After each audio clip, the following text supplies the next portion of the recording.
Yo, what is good? It is Thread Guy, and we're live here in Bucharest, Romania with a very special guest.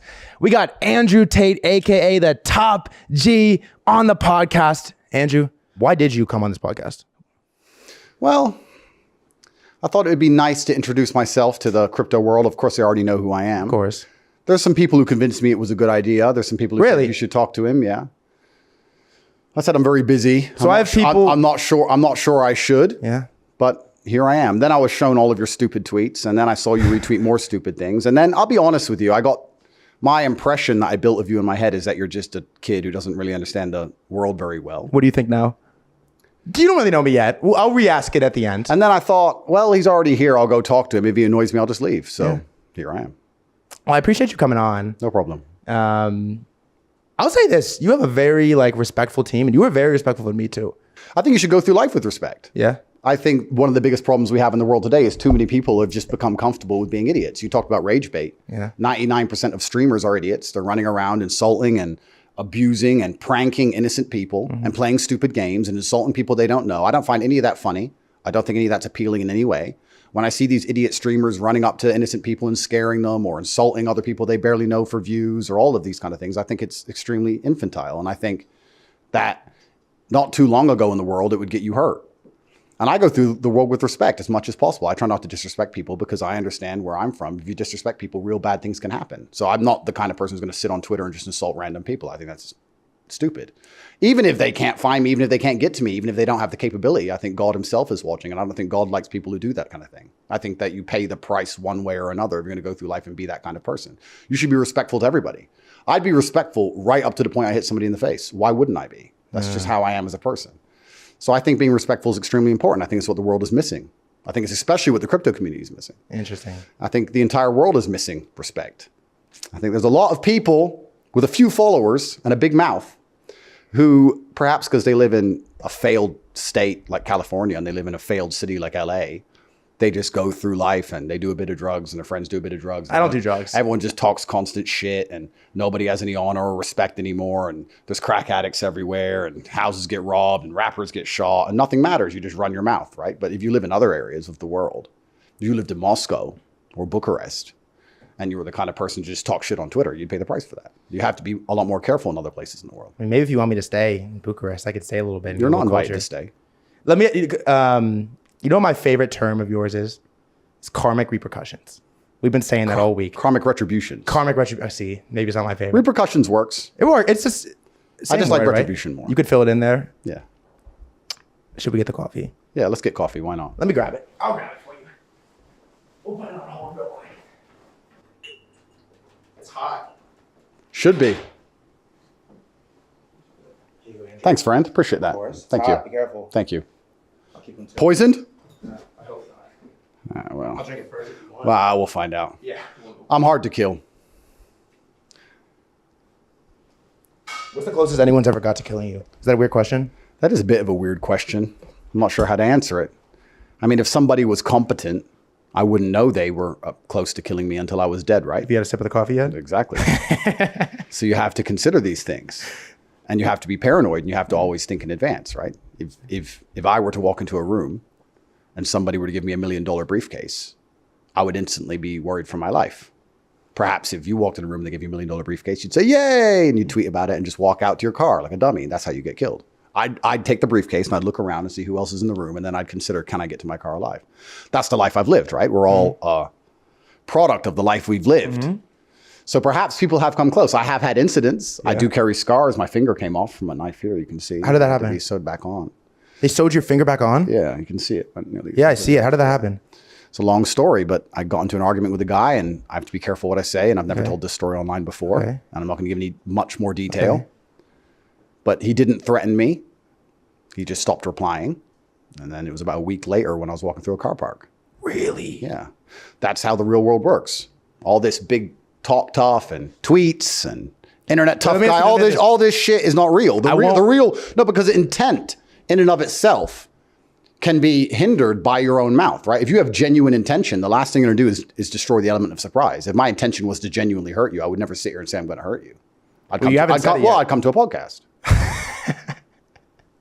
You don't have to get into details. I won't press details, but you got an argument with this guy. Who started the argument? You started it? That's a detail. You don't have to answer that. It was a disagreement. It was disagreement. Yeah. Whose fault was it? I don't think the world really works in faults. I don't think it works in black and white. It's often varying shades of gray. Okay.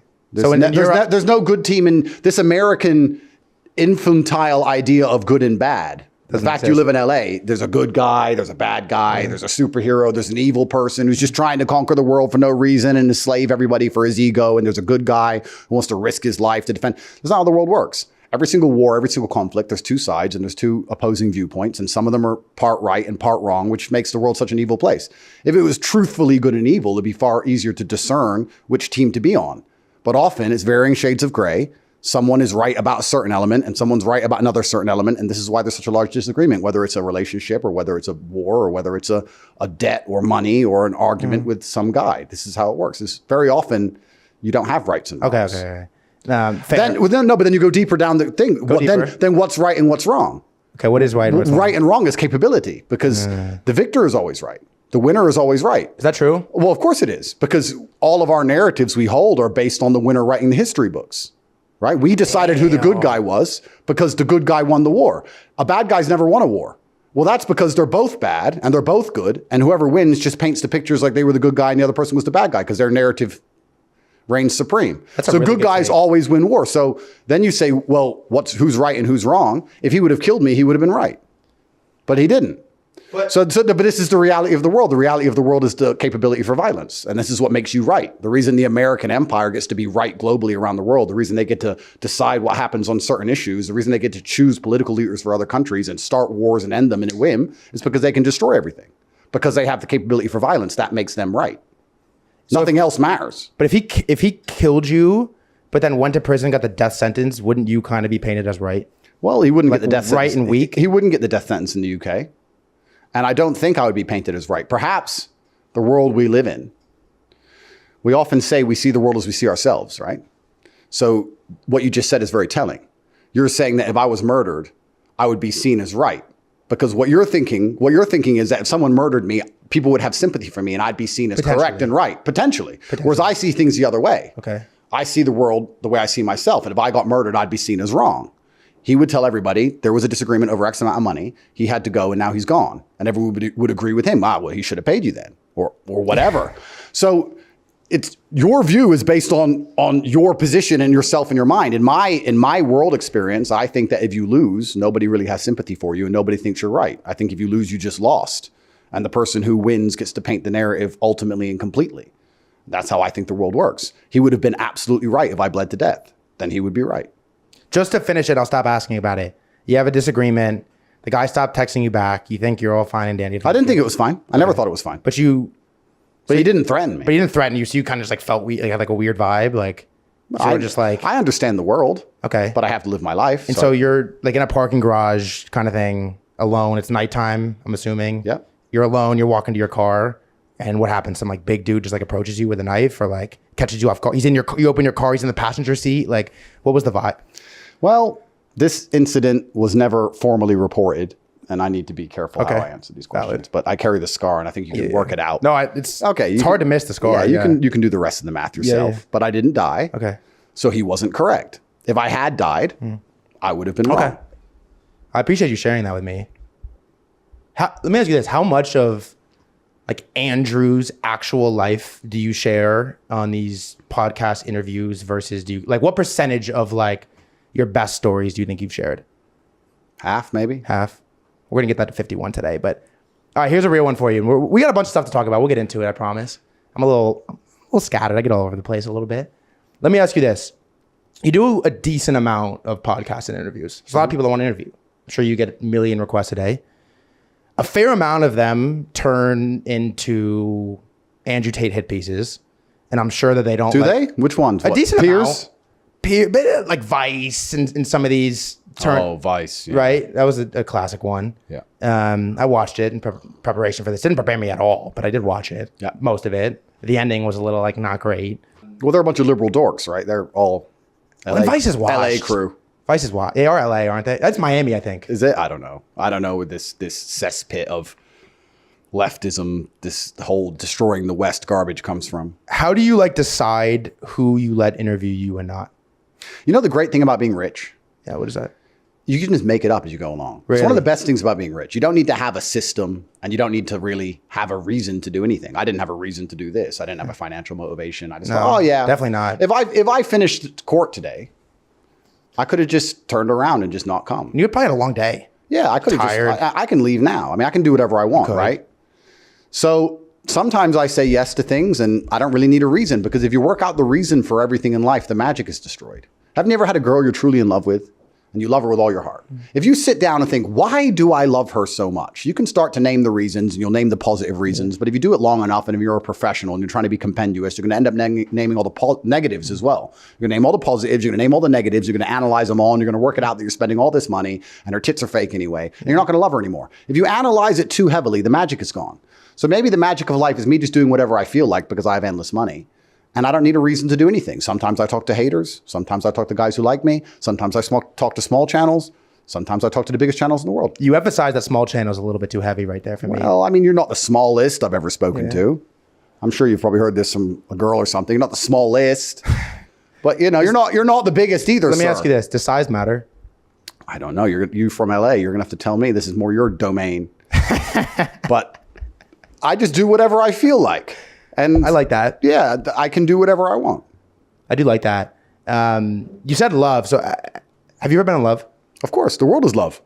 Oh, Everything. Love is the most powerful force in the universe. Do you lead? You think you lead with love? I think every man should you lead with love? Absolutely. Every man with any degree of masculinity should lead with love. Why else would you risk your life if it's not for love? Right? Oh, interesting. Genuinely. Why does a soldier go to fight and die for his country? Is it because he hates the enemy, or is it because he loves his country? Why does a man protect his wife? Why does a man protect his kids? Why does a man do anything? Why does a man train hard and try and make money? It's because of self-love. You have to love things or you're just an empty shell. As a man, you should be full of love. I'm often accused of being full of hate because I have ideas and I'm against certain agendas, or I'm against certain countries or notions. Yeah. But that's not because I'm full of hate. It's because I love the other side. So the Matrix comes along and it tries to flip it. If you say, I love America, they're going to sit and say, oh, you're a racist or a xenophobe or whatever. And they're going to say you're full of hate, but you're not. You're full of love for something and you don't want it to change. If you love America, you don't want the demographics of America to change. You don't want the religion to change. You want it to stay the same. You don't want an open border because you love America. So I'm full of love. I think most men are full of love. And if you're not full of love, you're not very capable at all. Love is the number one thing worth dying for. Do you love America? Well, that's an interesting question. I'm in the middle of a very delicate judicial process. Yeah, you are. And there are rumors that it was instigated by perhaps the number one superpower. Really? So I have to be very careful what I say. Do you think that's true? Well, no way. If you're going through life in LA with that haircut. What do you think of my haircut, by the way? Shit. Thinking that everything is just fair. Like your view of the world is just like there's a judge and there's a lawyer and there's the police and everything's just fair. I'll put this to you. People can't even play a basketball game without a referee, because if there's no referee, they cheat. They cheat. For a basketball game, now you're going to talk about elections, controlling a country. You're going to talk about war. You're going to talk about some of the most famous people on the internet pushing ideas that you don't like or going against your narratives. And then you have to sit there and analyze as a professional and say, would there be some degree of cheating or snakery involved in this? It doesn't take much research to understand how governments have always worked throughout history and how they're currently working now. They want certain things done, and they're not going to let their own laws get in the way. So if you're the most famous man in the world at the time, I got arrested. I was the most Googled man on the planet. You were. I was the most Googled man on the planet with the number one demographic they're most afraid of, which is military-age males, because they want them to go die in ditches or build the roads and build the bridges and work jobs and pay taxes and be depressed and miserable, because there's no future for most men, which is why everyone's gambling on shitcoins in the first place, because they understand that if they go and get an engineering degree, they're never going to have any money. So there's no point becoming an engineer. So when the bridge collapses in Baltimore, it takes 9 years to build a bridge in the most powerful country in the world because we have no engineers, because everyone's gambling on shitcoins instead. And I don't blame them, because they're trying to escape the Matrix, because the Matrix is worst for military-age males. And I'm telling this to them, and they want to get rid of me. Do you think I've needed to ever have committed a crime? Do you think I've needed to have done anything wrong? Or do you think someone can just make a phone call and someone can say, just fix it? That's how the world works. Let me ask you this serious question. Have you ever changed a public view or belief of yours based off like external pressure from like state or a government or a country? If I had, I wouldn't have gone to jail. Ooh. Because that's what they do. They don't pressure you with, they don't intimidate you with violence initially. What they do is they offer you large sums of money primarily. Most avenues to fame, to super fame, and I don't want to be arrogant, but I believe I have super fame. I'm one of the most Googled men on the planet. Famous. You have a large account. Yeah, I mean, it's bigger than yours. It's not saying much. Most of the avenues to super fame are gatekept, right? So YouTube can gatekeep you, your manager can gatekeep you, your producer can gatekeep you, a record label can gatekeep you, a sports team can gatekeep you. There's only certain things you can say before you end up losing your contract with whoever. Mm-hmm. And that team, that manager, whatever, those walls can be pressured into getting rid of you. I managed to become monumentally successful without any kind of gatekeeper. They kicked me off of all of the social media. It didn't work. I don't have a manager. I don't have a producer. I don't need a record label. You have a manager? No, it's all just me. So that annoyed them. And the reason they keep these gatekeepers in place is so that when they come out with certain narratives which can't be questioned, everyone shuts up, which is effectively how they get away with what they get away with. That's how the world works. So what they do with me, I can only speak from my own experiences. They come along and they say, here's $55 million. You're going to be sponsored by XYZ, but you're going to have official opinions on these topics. No way. And when you say no to that contract, which infuriates them, by the way, they're not used to people saying no to money. Yeah. It's also why they're after Trump, because they can't bribe him.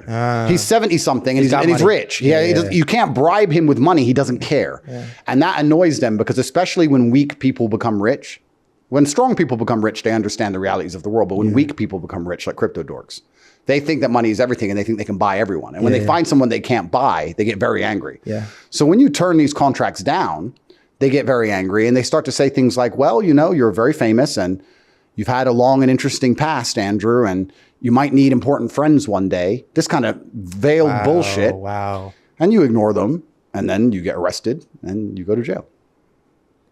That's how it works. If I would have signed that contract, I'm sure I would not have gone to jail and I would have $55 million extra, but I would have sold my soul. And this is what you have to do to become monumentally successful in the world today. You have to sell your soul and sell your sanity. That's why all these famous people talk such utter bullshit. That's why they say such garbage. That's why all the politicians vote against the interests of their own constituents. That's why most of the other large podcasters, YouTubers you can name are sellouts. That's why when I was canceled, they all stood up in unison and said, yes, you should be canceled. Yes, yes. Because Susan called them and said, do you want to keep your YouTube channel? This is how it works. It's all a scam. So to decide to be sovereign takes a degree of bravery that most are not prepared for. After I turned that contract down, I said on every single podcast, they're going to put me in jail for something. I started saying it over and over and over. I heard it. Because I understand the world and I knew what was going to happen. And what's going to happen at the end of this imaginary case I'm charged with, I don't know. Maybe I'll go to jail for 20 years. Maybe. But my sanity is not for sale. So do I want to sell my soul? Am I going to wear a dress? Am I going to... Have you ever worn a dress? Of course not. I'm not going to do anything stupid for the idea of my own safety. Let me ask you this, is like... the question I want to ask you, sir, is if you were in my position, what would you do? And I want you to tell the truth. Would you have taken that money and would you have certain ideas? Because you're the kind of guy who just assaults people on the internet and you don't even think, you don't operate from a frame of honor. Yeah. So I'm asking genuinely. But let me say this to you. Would you take the money and just sell your soul? So the answer is no. You're not going to believe it. I don't have $55 million. I don't have a couple, to be honest. But you know this. You understand how crypto works. I don't care about crypto. I'm asking about your soul, your honor as a man. I'm going to tell you. I'm going to give you an example. Big money moves in crypto from a lot of people that don't deserve it. If you have influence in crypto, you know this. You make a tweet, hundreds of millions of dollars get thrown around instantly, right? Money moves. So you can assume that any person that has any sphere of influence is offered like very large deals to do things that probably are not morally or ethically correct. But like, who cares? You can get away with it. Yeah. I have sort of, you don't know me very well. You know me now. We're forming a relationship. You said friend when I handed you the coffee. Have sort of had like a one non-negotiable, which is my beliefs, my values, and my ethics. And I sort of think that if you do it the right way, I've turned down, I'll be honest with you, we could pull up my bank statement. I don't have $1 million right now. I've been offered millions for many deals that I decided were incorrect, I shouldn't take. and I've sort of came with the stance that if you do it the right way, you know why you're doing what you're doing, and you like stand by your values and your beliefs, you ultimately get to where you want to get to. And I believe that if I sold my soul, I probably wouldn't be sitting here on this podcast. I wouldn't be on YouTube posting this with millions. So you're prepared to go to jail? I believe I would rather go to jail than sell my soul to something, because it's like, at what cost? You sell your soul, then what's left? Well, you know what I mean? That's like, exactly right. That's what you just said. I'm repurposing it, but it's like, that's all you own. Like, I don't want to go to jail. Am I afraid of jail? Like, yeah. Like, I don't want to go to jail. Like respect to you, Tristan. Like, I don't know how y'all do it, but at a certain stage, if you're offered two options and one of them is worse than jail or jail, I think you kind of only have one choice there. What's that choice? To sell your soul? It's to go to jail. It's like, which one's worse? It's funny though, because you say that, and everyone I ask that question says that. Okay. But it's interesting, I seem to be the only person who chose that choice. Do you believe that you're the only person that chose that? Well, I don't know if I'm the only one, but there's a lot of people who clearly were happy to have a member of their team turns transgender to show the kids, or happy to say whatever Susan told them to in unison with a cancellation, or happy to agree with Israel, or happy to agree with LGBT, or happy to agree with BLM. There's a lot of people who instantly sign on the dotted line in unison, instantly. And they're the same people who sit and say, oh, if I had the choice, I'd never sell my soul. Yeah. Where are they? We wouldn't be in the mess we were in if it wasn't just me and my brother doing this. The fact that it's only us two, basically, and a few others standing against the system is the reason we're in the mess we're in. If you don't currently have a criminal case, you're not important in the fight against the system. If you're not currently, like myself, like Assange, like Roger Ver, like Russell Brand, like Trump, like if you're not currently going to court, you're a nobody. You're either a nobody or you're on the wrong side. That's crazy. That's the reality. You're either on the wrong side or you're on the right side, but you're an insignificant pawn on the chessboard, and they're trying to take out the kings. If you're not living with a current attempted criminal conviction. So what you're saying is, if I don't have a case active and I haven't sold my soul, I'm just insignificant? Unfortunately, yes. That's crazy. So once you get to a level of significance, they're coming. You're going to know, because they're going to raid your house. Because your ability to speak freely is directly correlated with your insignificance. The reason you can say what you think is because nobody listens. Because nobody listens? That's crazy. The second that people listen to you or care what you say, then they're gonna police your speech. So the First Amendment doesn't exist in the first place. I don't know if I should feel good or bad about that. Well, I mean, you could probably sleep easier than me. But then is your life goal to sleep? No. Like, is your life goal to be comfortable and sleep easy and not worry about the police coming and just do and make little podcasts? Or is your life goal to be remembered in one of the last periods of human history when the enslavement could be resisted? Really? Talk to me about that. Well, you have to decide what you're here on Earth for. How much time do we have left? Well, I don't know. AI is pretty scary, isn't it? It is, yeah. Don't you think it's escalating faster than the human mind ever possibly could? Tell me this, like, I feel like no one's really talking about like how fast and rapidly AI is getting insane. Well, I watched something Elon Musk said, and he's completely correct. I remember watching this chess game in 1997 when Garry Kasparov was defeated by Deep Blue. That's 22 years ago. That's crazy. That's 23 years ago.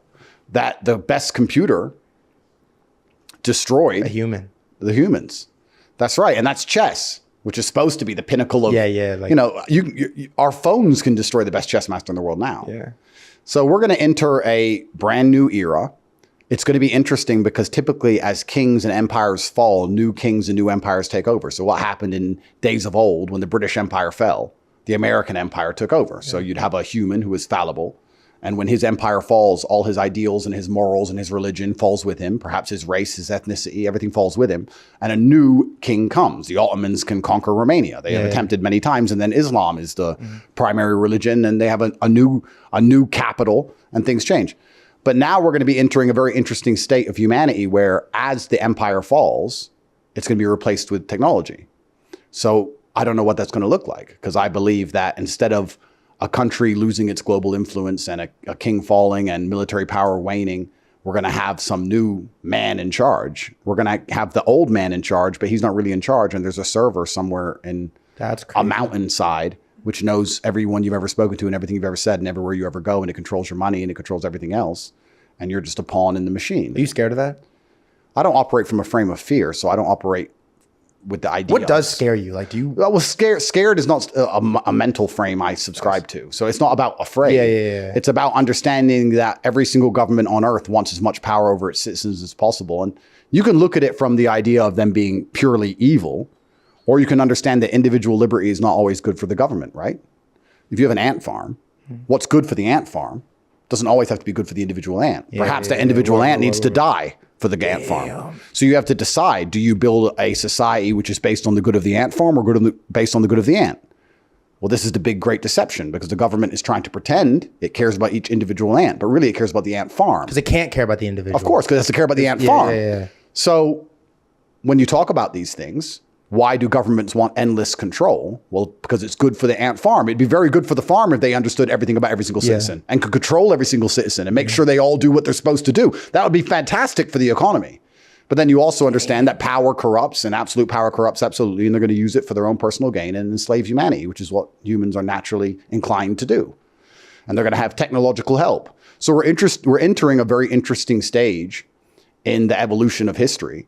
And I think now encouraging people to think freely is more important than it's ever been. And encouraging men to be masculine in regards to they believe in something outside of themselves, which is the masculine imperative. The masculine imperative is to understand that it's worth dying for something that isn't me, which is the main primary difference between men and women, which we can talk about in a second. Okay. But I think now is one of the last periods of human history where you can even do those things, because soon we're all going to be half cyborg with chips in our brains. And if you try and think the wrong thing, you'll get an electric shock instantly and your electric car won't start. That's crazy. And that'll be it. So this is one of the last eras of free think, which is actually, it's very interesting. I think when I talk about the masculine, I think the masculine naturally oppose enslavement, any man with balls anyway, which is few and far between. But the reason that we naturally oppose enslavement is because we understand we were the ones who got murdered. If you look in days of old, if the Romans conquered the Greeks, all the military age males were killed. The women weren't killed. The women were added to harems. They were sex slaves and they had kids and they got integrated into the new tribe. Whereas the men had to die on the spot. So we're naturally more xenophobic. We're naturally more racist. We're naturally more territorial. We're naturally more opposing to enslavement. We're naturally more of these things because we understand that once those things come into power, once another power structure comes into play, which isn't us, we're going to die. Women aren't like that. Women are pro-migration and pro-liberal ideas and pro-free think and pro-LGBT, pro all this shit because they know that it doesn't matter what happens. In the end, they just set up a sex slave and it's like, whatever. But most of them are sex slaves anyway. They're already with some guy for money and that's a crazy take. Paying their rent. So that's why they're not afraid of it. But the masculine frame is afraid of these things because once an opposing viewpoint to your own comes and they have the power, who's right? How many women? What did I say? We're looping back to what I said at the beginning. Who is right? Damn. Who's right? Answer. It's a question. The man who can kill you is right. Yeah. Who's right? The people with the most force are right, always. So when another wins. Of course, who wins is right. I've never really thought about that before. It's an interesting take, though. Well, it's the truth. This is all of history is based on who was right and who was wrong. And it's very simple. Who won and who lost. You're talking about paying rent. How many women's rent do you actively pay? No, but the point I'm making there, we don't have to talk about me paying women's rent. Okay, we have to talk about the point I'm making is that there are a lot of women, especially in the Western world, which already see themselves as part of a harem anyway. And they're like, oh, fine, whatever, my bills are paid, I'm taken care of. And they don't really care if the power structure which pays their bills change as long as their bills are paid. So women are naturally more selfish than men. Whereas men understand that they will die if their way of life changes, which is why we are naturally more resistant to enslavement and change, as we should be. That makes us the protectors of society. But that's a masculine trait. When I say masculine trait, I do not mean simply biological male. I mean a masculine man, male. Which is LA. I don't know if there's any left. You're looking at one right here. I promise we're gonna talk about crypto and shit in a little bit. I got a few more things though. Do you feel like the pendulum is like shifting back to free think, masculinity, and sort of like getting away from where we've been in the last couple of years? I hope so. Pendulum swing, right? Yeah. That's the whole point. It goes too far one way. Then it goes too far the other. It certainly went too far one way. Oh, there's no doubt about that. And fast, right? Like it happened. You're older than me. You have more experience than I do, but certainly it happened faster than it has in the past. Yeah, the world's speeding up. Oh, interesting. And because that's what computers do. Computers speed things up. You can do the same math a calculator can do. You just do it slow. Yeah, fast. Calculator's quick. Yeah. So, what is it? What is a computer? It's binary code. It's math. Quick math is all it takes to make video games, crypto coins, music, you name it. Quick math, that's all it is. So the world is speeding up. It's getting faster than ever before. I like to believe it's swinging back, and it's very important that it is because, like I said, we're at a pivotal point in human history. But if it swings back too far, then it will once again come with its own problems. If it swings back too far, you'll have something like Europe where the Romanians hate the Hungarians, and you're going to have problems on the border again. This is the natural state of humanity. There's never an equilibrium. It's never perfect. There's never white and black. There's varying shades of gray. Even never even the black. breaking of the Matrix. You're right about that. Which I spoke about endlessly and have been a massive contributor to and have tried very hard to instigate. Even the breaking of the Matrix comes with a whole bunch of downsides. We need the Matrix. We need people who believe in this garbage. We need people who believe in the system. Once everyone's minds are free, once everybody understands what I understand, there's not going to be anybody waiting at a traffic light, and there's going to be nobody working a minimum wage job, and the whole economy is going to collapse. It's all over. You need people who sit and go through life and believe that they follow the rules and do what they're supposed to do, that the government cares about them, and it's all going to be okay, and just get my booster jabs, and everything's going to be fine. You need these people because someone has to wash your fucking car. That's the reality of the world. If the Matrix breaks too much, then we have a new problem, because then we have chaos. Because once the Matrix completely breaks, you end up with warlords. So let me ask you this. If everything you say about like breaking the Matrix and people sort of following your beliefs and your ideals happens, and society as we know it sort of collapses because there is no one sitting at traffic lights working minimum wage jobs, what's the outcome? Like, you won, but like at what cost? Well, the beautiful thing is that most minds are not ready to be free. So it's like they couldn't even be freed if they wanted to. That's the great thing about it. So I'm looking for the people who are prepared to listen to me. And there's only a select few who understand what I'm talking about. Most people say, oh, Andrew's crazy. He's crazy. Oh, yeah, I'm crazy. I'm crazy. You go back to work in Starbucks and I'll be crazy over here on my private jet. It's no problem. You just work at Starbucks. And yeah, I need a coffee. Thank you. It's no problem. It's no problem for me, genuinely. Yeah. But you need the Matrix, because without the Matrix, then you go back to the baseline of humanity. What did I say the baseline of humanity was? Do you remember? Say it again. Violence. This is the baseline of humanity. Once you lose faith and control in systems. True? Of course it is. I can prove it to you. How would you believe in violence. Everybody here understands violence. If something were to happen in this room, you'd call the police, right? Yeah. And if the police turn up and I or you or anybody else resists the police, what do? It gets violent. Of course. So the police are violence by phone call. Damn. If you get a parking ticket and you don't pay your parking ticket, they come collect that shit. Well, that's right. They add more money on. You don't pay it. They say go to court. You don't go. They come with a bailiff. You resist that. They call the police. You resist that. So they put a bunch of layers on top. Yeah. But the only reason you care about the ticket in the first place is because you subconsciously know that one day it will get violent if you do not pay that ticket. Yeah. Otherwise, it will get violent. Not because you want to pay Of course. So the bottom line of everything is violence. So once the Matrix completely cracks, you end up with warlords. Then you end up with opposing teams. And you have this in some countries now. You have it in Haiti. You have opposing teams. Who has the most guns? Who can be the most violent? Who will win?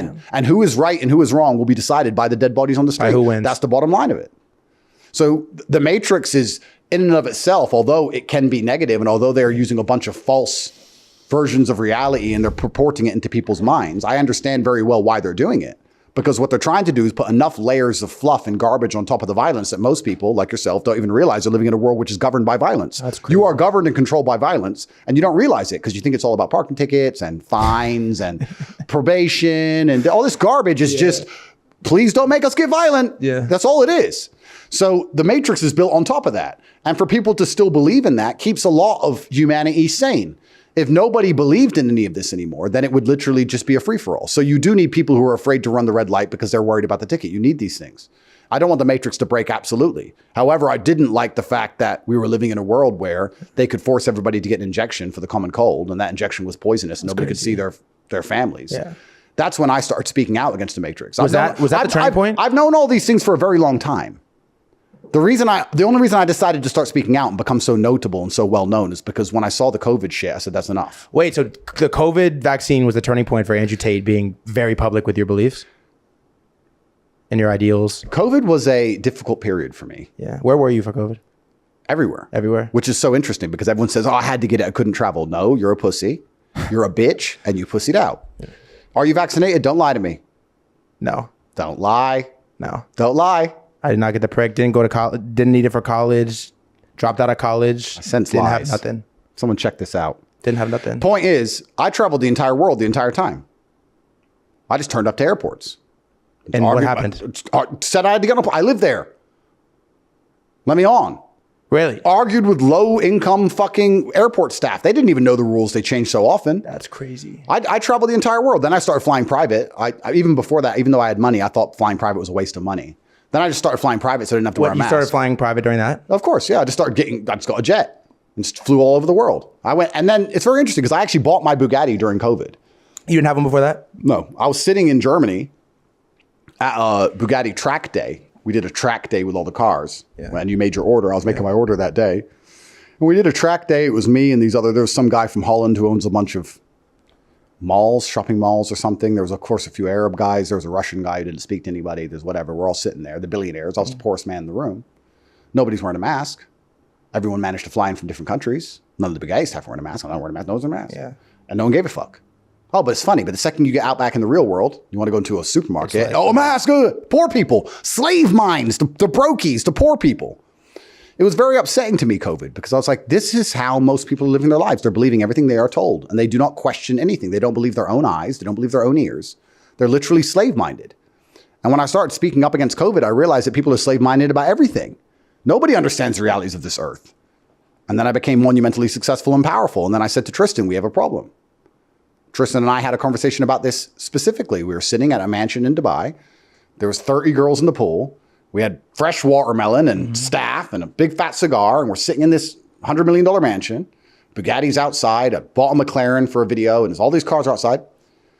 Tristan says to me, we've made it. I said, no, we're fucked. And he said, why? I said, life is not this easy. It can't be this easy. We've completed life. We're young, we're tall, we're strong, we're rich, we're interesting, we're famous. We have every beautiful woman. We have every car. We have a $100 million mansion. There's no way we're going to get away with this. Something's going to happen. 2 months later, we were in jail. That's how life works. That's crazy. So I was turning down the biggest podcasts in the world back then because I kept saying to my brother, Icarus, he flew too close to the sun. I'm getting too big and I'm talking too much truth. I have to be more careful or they're going to put us in jail. And I actually tried to reduce my fame. Unfortunately, when I speak so much sense, people listen. Yeah. And then I ended up in jail. And then I came out of jail and I was told by various people from various countries to shut up. And I decided that the only way out is through. And if they're going to lock me up for 20 years, then I want to go out in a blaze of glory. So I stopped. I didn't shut up. I continued. Perhaps I'm too stubborn for my own good, perhaps. Damn. But that's the world. So hey, can I be honest? Sure. I did lie. And I did get I got the first prick. But bro, I had to. Like, do you see? And it's a weird topic. No, before you continue. Before you continue, I want everyone at home to understand something. People can't lie to me. Do you understand? I don't even. I was through. I have a guilty conscience. I don't even know you. I have a guilty conscience. I don't even know you. It's a weird topic. I don't know your mannerisms. It's like an awkward I can't tell if you're lying like, what kind or of truthful. Question is that? It doesn't matter. You know what I mean? Like, it doesn't matter. Weird... I've been around. I can tell. I could smell it. Okay, but here's the thing. That's the difference between me and everybody else. I've been raised in a certain way. If you say you're not going to kill me, but you intend to kill me, I know. Let me talk though. Or let me say. Well, first of all, I feel like I can't. I have a guilty conscience, so I can't lie. So I did, but we fixed it. But it was a weird time, dude. I was fucking like 19. I was trying to go to school. I dropped out, but they were like, you can't enroll in college if you don't get this thing. Your parents look at you like you're a fucking failure if you don't go to college. You can't even go to the airport to go visit your friends across the country. Like, so let me ask you a question. Okay, go ahead. There's only two logical reasons to have gotten the vaccine. Okay. You're either stupid or you're a coward. Now, let me give you the explanation for both. You can let me know which one you want. All right, cool. Go ahead. If you believe you need a vaccine to save you from something with a 99.9% survival rate, you're stupid. Okay. If you don't believe you needed the vaccine to help you, but you just wanted to be able to travel and you're too pussy to find a way to travel without giving up your bloodstream to the government, then you're a coward. Okay. So you have to let me know if you were stupid or a coward. Here's the real reason. It's one of the two, sir. You have to choose. I think, can we use underinformed instead of stupid? I don't like, stupid's a harsh word. Why? Because it's like, it's stupid very... people are underinformed. But you said the world's not black and white, it's gray. So you're partially stupid. Uninformed. Here's why. Here's the actual reason I got it. Let's have you injected something in your arm without informing yourself. Listen to me. I feel, okay, this is going to be a cop-out. You're going to call me a cop-out for this, but I'm going to just be honest. I love my family. I do. We talked about the family vacation. Who doesn't? My dad is old, right? He's old, has some health problems, heart issues. Sure. We're in lockdown. We're in, whatever. I'm in Virginia. I'm not in LA yet. I'm not allowed to go outside. And I'm seeing friends and shit. Like, I'm going crazy in the fucking house. I'm senior in high school. We can't go outside. I got a girlfriend, ex-girlfriend. Like, we can't see anyone. And I'm going out and I'm meeting people. I'm seeing my friends, whatever. And I got to the point where this was still when people were like scared of COVID. It wasn't like... I was never scared. Well, but I'm not the top G, okay? It was at the time where you didn't really know what the deal was, especially for old people. I knew. If you were old, you're not. If you were old... You think I don't know old people? Well, you do. But you kind of... I'm built different. You fell for the psyop. But you were psyop, I don't want my dad to die. Just say you were psyop. I 100% was psyop. You were psyop. But I don't want my dad to die. Okay, you were psyop. But this is what's so interesting about the world. So now we can talk about another subject because you were psyop. But this is what's so interesting. All right, go ahead. This is a life lesson for everyone at home. No, this is interesting. All right, go ahead. I might have to This is why you have to correct. Do I cut this out? No. Keep it in. Keep going. This is why you have to curate your circle so heavily in life. Because if you're hanging around with men who can be psyoped, even if their loyalty to you is absolute, even if they love you with all their heart, they're worth nothing when a psyop comes along. Valid. Which is also why we can apply this to relationships. Let's apply it. You can say this to everything, right? Yeah. A man says, "Oh, I trust my wife. I love her with all my heart." I say, "Yeah, but she's a female. She loves you too, and she means it when she says it. Of course she does, and she's loyal to you because she loves you. Yeah. But she's a female. She can be scared. She can be intimidated. She can be psyoped. Things can change. Yeah. When she sits in front of a police interview, and they tell her that you're going away for life." And that she's going to go with you unless she signs that paper. She will sign it because she's self-interested and she'll just go and be someone else's sex slave. That's what she'll do. And she'll just move on and leave you to die. That's the reality of the world. Yeah. So what you're actually advertising to the world right now, and I hope you do not cut this out, sir, is that your friendship is worth nothing because you can be psyoped into the other team near instantly. You were probably the kind of person who was mad at the unvaccinated. People like me who were refusing to get vaccinated while traveling the entire world. You have to understand. Crazy, no, what's crazy is this. Have you looked in the mirror? Have you looked in the mirror and looked yourself in the eye and felt deep shame for aiding the government in one of the largest psyops of human history, for enslaving people to the point where they missed the deaths of their grandparents? You should feel ashamed, So sir. listen to me. I think it's my biggest regret, my biggest life regret, because I think, and we'll talk about it. Because I think when it happened, I was psyoped because I was underinformed. I was kind of like I was in high school. I was still like, I hadn't really done anything yet. Didn't really know how to think for myself. Kind of was psyoped by family, friends, whatever. But like deep down, you knew, like I'm sitting in that park, like afterward, throwing up afterwards. Like, deep down, like I should not, this is a bad idea. I should not do this. I did it anyways.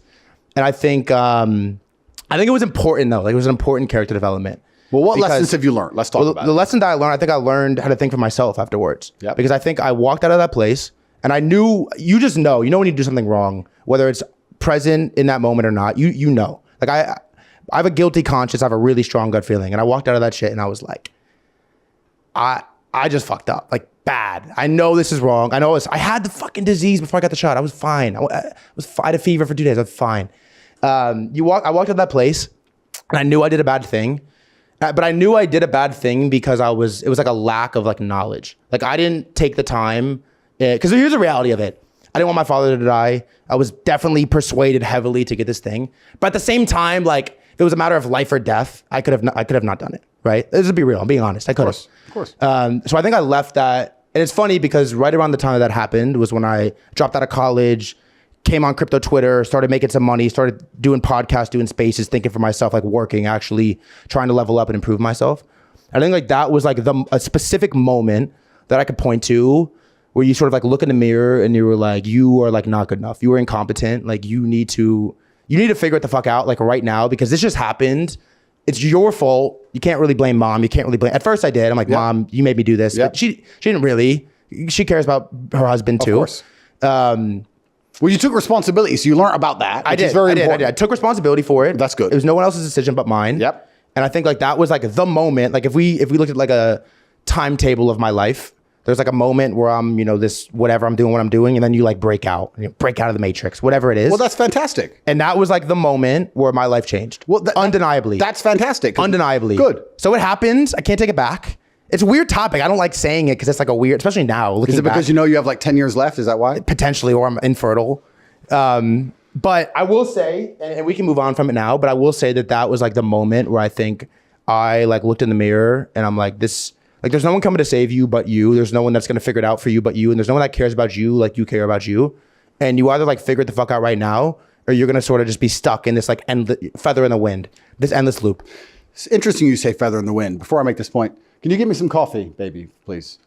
It's interesting you say feather in the wind. Have you seen the beginning of Forrest Gump? I always found this interesting. The beginning of Forrest Gump, it's the feather in the wind, isn't it? Before it lands on the park bench. And that is the story of most people's lives. But if you learned something from it, then I guess you can come out with that very boring, age-old adage, which many people have used, that it's never a loss, it's only a lesson, blah, blah, blah. And you're right. Perhaps I have more life experience than you. Perhaps I've been around. But you're older. Well, it's not just that I'm older, but I'm also, I'm perspicacious and I'm paranoid and I'm not very trusting. Perspicacious is a big word. It's a great word. Yeah, I like that. I mean, I find it amazing that anybody fell for it in the first place at all. Yeah. If I came up to you and said, hey, you need this hamburger for your health. Protein's good for you.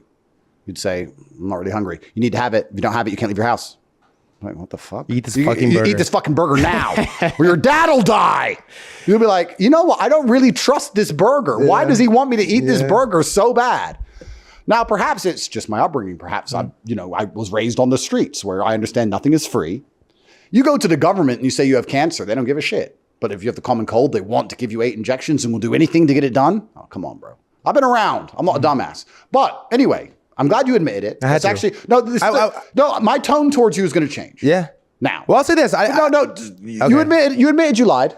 I respect that. I respect that, sir. I appreciate that. I knew you lied because no one can lie to me. But I'm glad you admitted it. Yeah. I'll be 10% nicer. So 110. All right. Let me say this is the last thing I want to ask you, and I want to talk about some crypto stuff.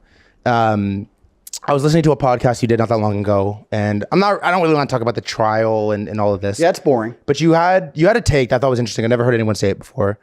And it was basically like, if you're rich, financially rich, and you're not prepared to go to jail, like your life is not set up where you can go to jail and your people can be protected, your kids, your women, whatever it is. Correct. You're poor. Yep. And my question for you is, how do you prepare for jail? Well, once again, I'm in an interesting legal predicament. But this actually ties back into what we were saying earlier about selling your soul, because you don't own anything else. I don't think many people at home actually understand that they don't own anything. You buy a house, you own it until you don't pay the property taxes. Then they come and take it off you. How do they take it off you? Violence. Police come. If you disobey the police, you get shot. They come with violence. Then you go to court and say, that's my house. I paid for it. My whole family have lived there. It's mine. And they say, but you didn't pay your property taxes and we put the taxes up, even though we've just randomly raised them and you can't afford it because you lost your job because you were locked in your house because of Corona. We still took your house off you. How do we decide if they were right? Well, they have the guns. So they're right. Doesn't matter how unfair we think it is. They're right and you lost it. It's the same with money in a bank account. It's the same with Bitcoin. I mean, unless you have a boating accident, if you leave it on an exchange, trust me, they'll take it. Which is crazy, by the way. I heard you say that. They'll take it. They'll find it. If they get your computers, laptops, etc., they'll find it. It's very hard to be rich now because most people are so concerned with making money that they never sit and think, what would I actually do? Yeah. Let me ask you a question. If I gave you $50 million today, let's say I gave you 1 month's salary. Yeah. Take it. Where would you put it? I was going to ask you this question. Because you put it in the bank, they'll take it. I don't know. On an exchange, they'll take it. You can try and put it in on a Trezor and hide the Trezor. You're going to get killed, right? Well, you have to make sure no one knows about that Trezor. Yeah. And you have to make sure they don't put you in a police cell and say, look, if you don't tell us the password or you don't tell us the recovery key, the seed phrase, you're staying in this room for the rest of your life. Yeah. You put it in gold. How are you going to move gold around? Yeah, what do you do? What do you do with it? You buy property. But then you have to take the property. Well, they'll take the property. So then you have to sit and analyze all the world's governments. Buy Bugattis, they take the cars. Of course. So you have to sit and say, well, which government is least likely to take things away from me? And then you realize you're living inside of the American empire. So any government which you'd like to live in, at least, the American empire can pressure. Yeah. If you're important enough, if you're not insignificant, you have a house in Thailand, the American government can, via their embassy, pressure the Thai government to take the house. Thai police turn up. Ching, chang, choo, choo, choo, choo, choo. You start arguing with them. You don't speak Thai, whatever. They kick you out. It's not yours. They're right. They got the guns. Welcome to the real world. So what do you even do with money? And then what do you do with money once you go to jail? What do you do when the mother of your children is crying on the phone saying, I need money? And you're like, well, this call's recorded. So you're just going to have to wait. Damn. I'll fix it. This call's recorded. Wait. Oh, but shut up. Shut up. Yeah. The call is recorded. Wow. But women, they're women. Oh yeah, but I need to. So here's. I'm going to answer your question. Go. Then you realize that power is loyalty and loyalty is power. Power is loyalty and loyalty is power. So the only way you can truly set yourself up to go to jail is have loyalty. Is to have other people who can fill your place when you're in jail. How do you vet loyalty? Well, that's another whole very interesting topic. But the point I'm asking, a hypothetical situation. Let's say a hypothetical scenario. Let's imagine there was this very tall, handsome, smart, funny, interesting, rich, charismatic, 5'11". No, not. He has to be at least 6'3", called Top G, who's in jail. And let's imagine that he was being hit with a global embargo for money laundering, part of a bullshit case. Yeah. And that every government in the world was trying to shut him up and take all of his things. And the mother of one of his children needed to eat. He would need somebody who he knows, who has no social media presence, who isn't known by anybody, who doesn't exist, who had access to hundreds of millions of dollars. And he'd have to trust that person to the point where they would never rob him. Power is loyalty and loyalty is power. If you have genuine power and genuine loyalty around you, then you're very hard to hurt because they can't arrest everyone you've ever known. No. They can't put everyone you've ever known in jail. No. If I wanted to buy a $25 million penthouse, I could just buy it. I could just go up to a friend who I've known for 25 years and say, you now own a $25 million penthouse. Thank you. And if I want to sell it, you're going to sign this. And say, yeah, cool, boom, boom, done. And I can trust him. Now, most people can't do that because that person would end up snaking them. And that person would end up snaking them because that person could be perhaps, I don't know, psyoped into snaking them. Yeah, how would that happen? Easily, a female, typically. A female, they'd get with a woman. I'd trust this man. We'd buy $25 million worth of assets. It would all be in his name. Yeah. Me and the guy would be best friends for a very long time. He'd get with the woman. The woman would be in his ear. I want a handbag. I want a handbag. I want diamonds. I want a car. He said, I ain't got any money. Well, you got this house. It's not mine. It's Andrew's. Well, why are you taking all the risk? Why is it in your name? You know he's a criminal. You know he's a human trafficker. He's taking the risk. You're going to go to jail. You should at least ask for something. Why don't you ask for $1 million? What's he paying you for doing this? At the same time, she's jerking him off. Eventually. And that's why you can't be around men who can be psyoped. Because women are the number one psyopers. Damn. And that's why you can't trust women, because they can be psyoped themselves. This is the exact point of life. So you have to find men who are rigid in their mind state and loyal to honor and dignity and mission and creed above all things, which is so difficult to find. But if you do have those things, you're near impossible to hurt. For example, in this hypothetical scenario, this man's house could be raided and they could take all of his gold and his diamond watches and all of his money and seize all his bank accounts and all his 25 supercars and all his properties globally, and they could take everything. And then he'd get out of jail and have 25 new cars in a week. Be interesting how that could perhaps happen. But that would be down to having true loyalty around him.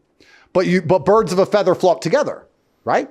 Ooh. So you're never going to have true loyalty if you're not truly loyal yourself. You're only going to be around men who are prepared to die for you if you're prepared to die for them. This is why you look at the most powerful street gangs and mafias on the earth. They don't have to be rich and important. They can just be guys on a street corner. But if they're loyal to each other and ready to die together, they run that street corner. That's it. Loyalty is power and power is loyalty. So this is the bottom line of it. So you can't go through life what most people do now because they're selfish, which is a feminine trait to be selfish. They say, I want men around me I can trust, and I want men around me who would die for me, but I don't want to die for them. Well, that's not real. There's no light without dark. If you're prepared to make the sacrifice for them, they'll make the sacrifice for you. The reason I have people I can trust on that level is because they know that if me and them were walking down the street and 20 men with blades came up, we would die together. That's the decision we made. So when I'm in jail, I know that everything's going to be okay. That's how you set your life up. There's no other way to do it if you want to be alone in this world. It's always ever been a band of brothers against evil. It's never been anything else. You can go back any point in human history.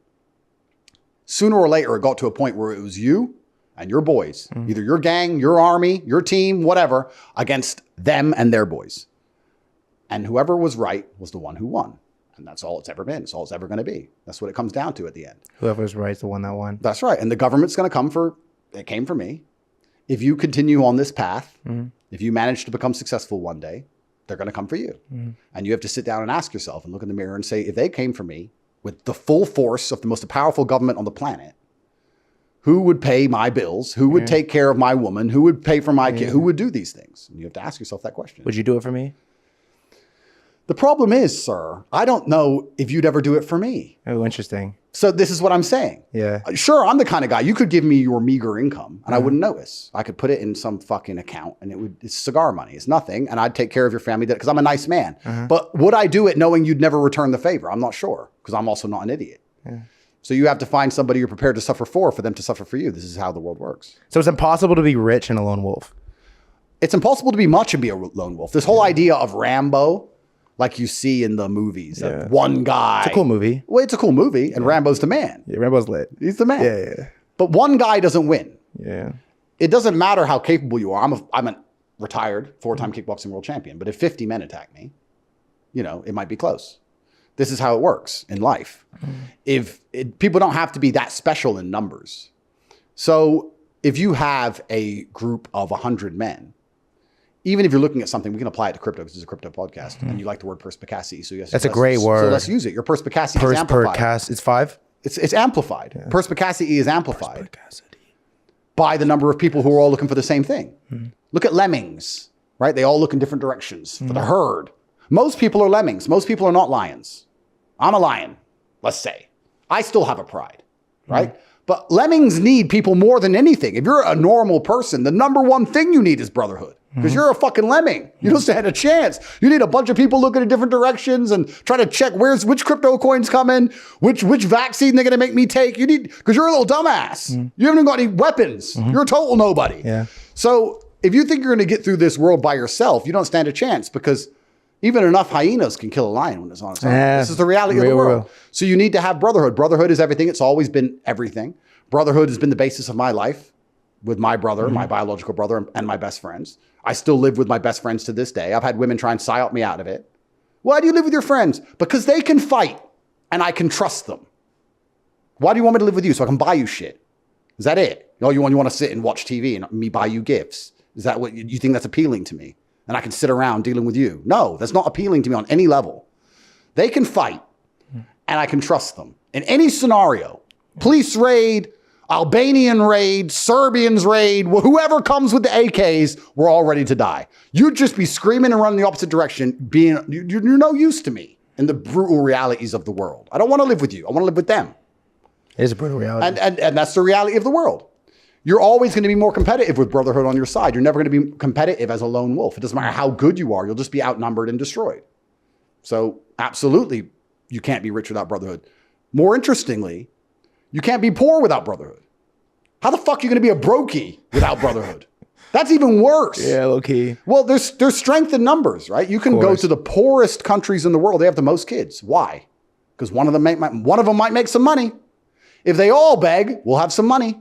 Some of them will survive. Like, it's just strength in numbers, right? We can't have one kid in a village in Africa or in India. It's not how it works. There's massive strength in numbers. So you should be prioritizing your brotherhood. It's one of the quickest and easiest ways to get rich. A lot of my fans have moved in with their friends or moved in with their biological brothers and amplified their lives. It's not hard to work out that if you have 5 people pooling an income and you all trust each other, you can acquire assets quickly. You don't even need to have high incomes. Yeah. If you have 5 men pooling their assets, anything. Well, you can buy a Lambo, you buy a house, you can buy something that's going to generate profit. It's not difficult to do if you can find men you can trust. And that's the way society was until recently. Now men are separated. Why are we separated? We're separated because we're not as powerful. If you had 10 men living in one house, it'd be a lot harder to psyop all 10 to get the vaccine, because all 10 would probably unify around a table and say, are we doing this or not?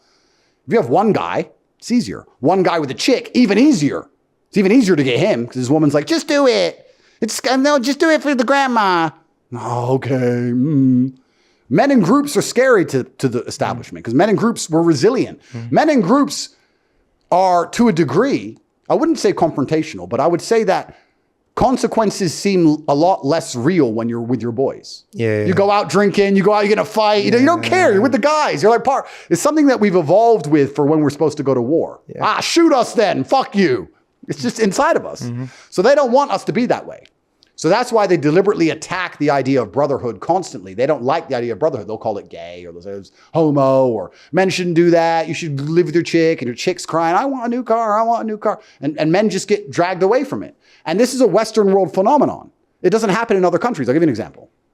I know a really good Islamic guy. I grew up in Luton, which is a Islamic town inside of the Islamic country of Great Britistan. And there you have a lot of Muslim people, right?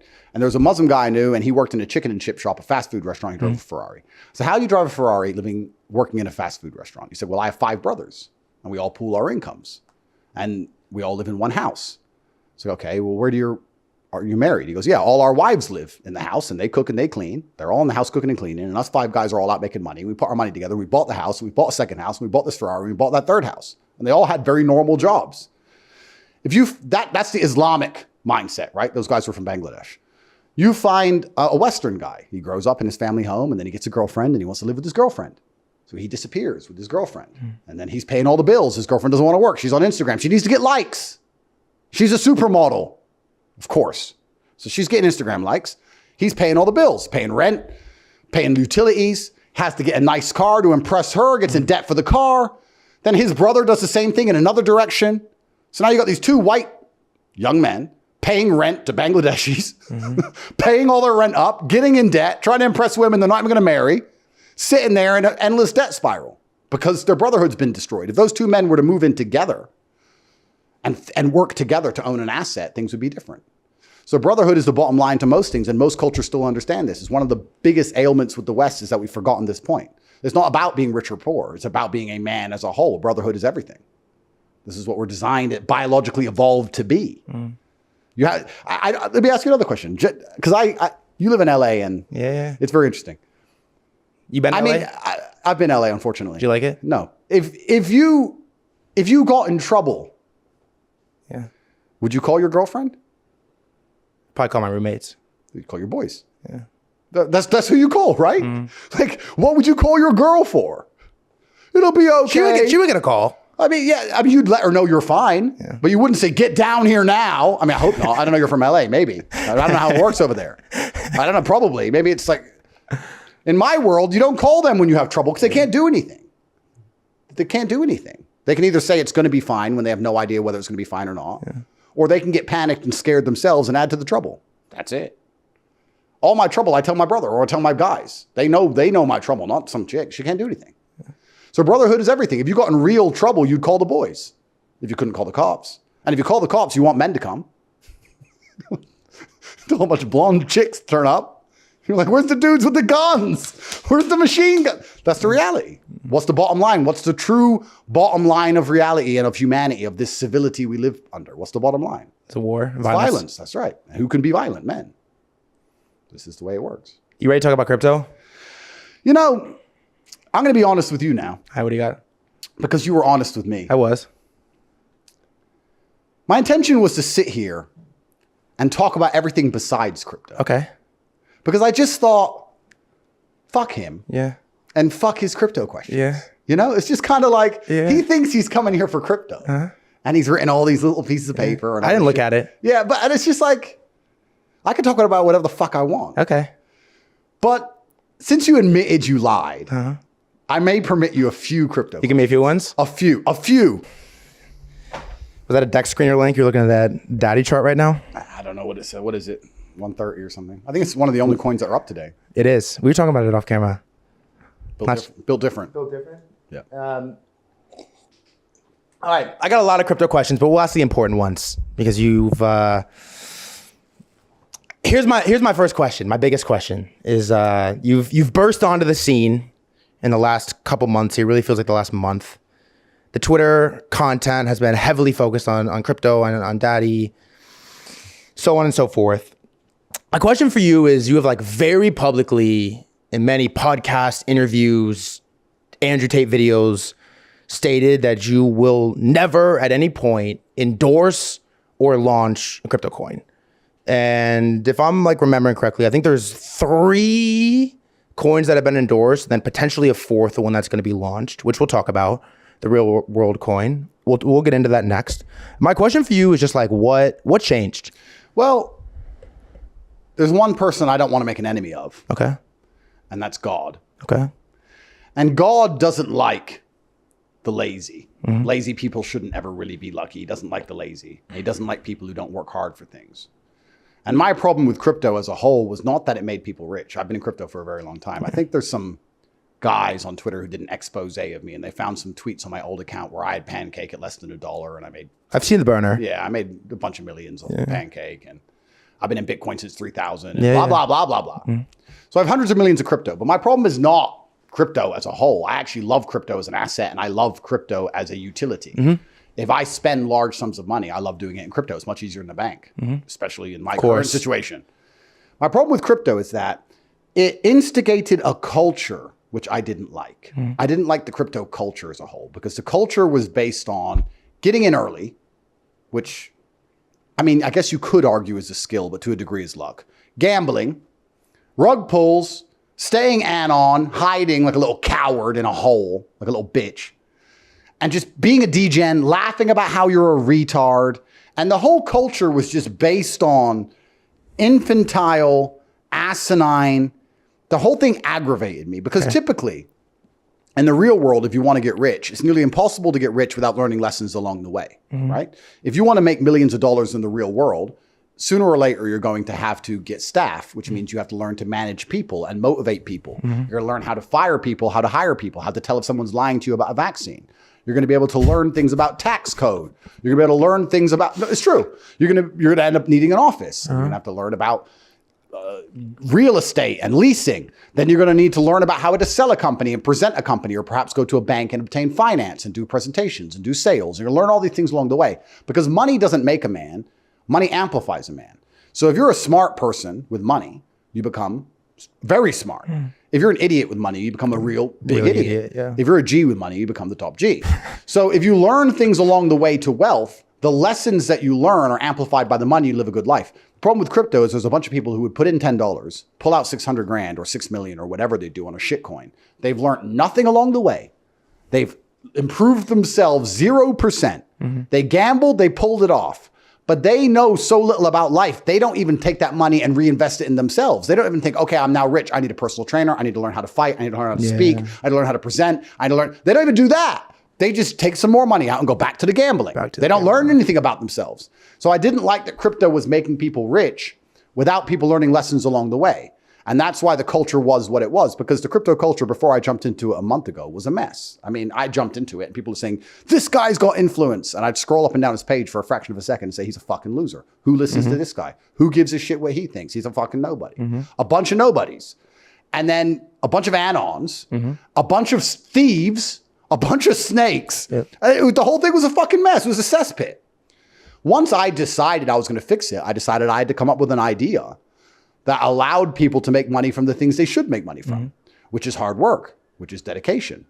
We can use the favorite word, which is perspicacity, paying attention. Word.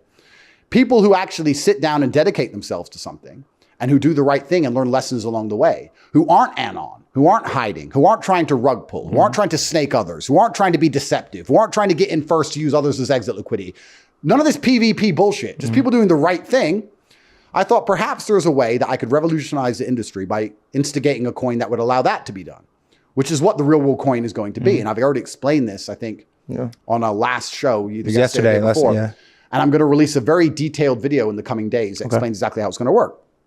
But before I could do anything in the crypto space, I had to prove I was the king of the crypto space. So before doing anything, I thought, well, let me just come along and just start saying tickers and see what happens. I think the first day I was in my garden, making random videos on my iPhone saying tickers, billions and billions of liquidity moved all over the place. And I wasn't trying. I mean, I wasn't paying for advertising. I wasn't going out to stadiums. I wasn't organizing world tours. I was sitting in my garden on my phone saying I'm or whatever I was saying, garbage. Why do you have to say that one though? Say the word, bro. Dude, it's just like... Pussy. It's because you're vaccinated. You could go without that. Because you're vaccinated. You could go without that one though, you know? It's like... It's because you're vaccinated. Real Dude, but it's just like... So you know I gotta cut it out though, right? Cut it out then. Like... Pussy. So I'd say whatever I wanted to in my phone and things would move. I'd controlled the world. And I did that to build a degree of faith within myself in the crypto industry, but everybody knew I could do that anyway. So, I mean, I wouldn't say it was all completely calculated because I don't operate that way. It was, let me show crypto I can do crypto. I like that you say that, by the way. No, because you make up plans on the fly, right?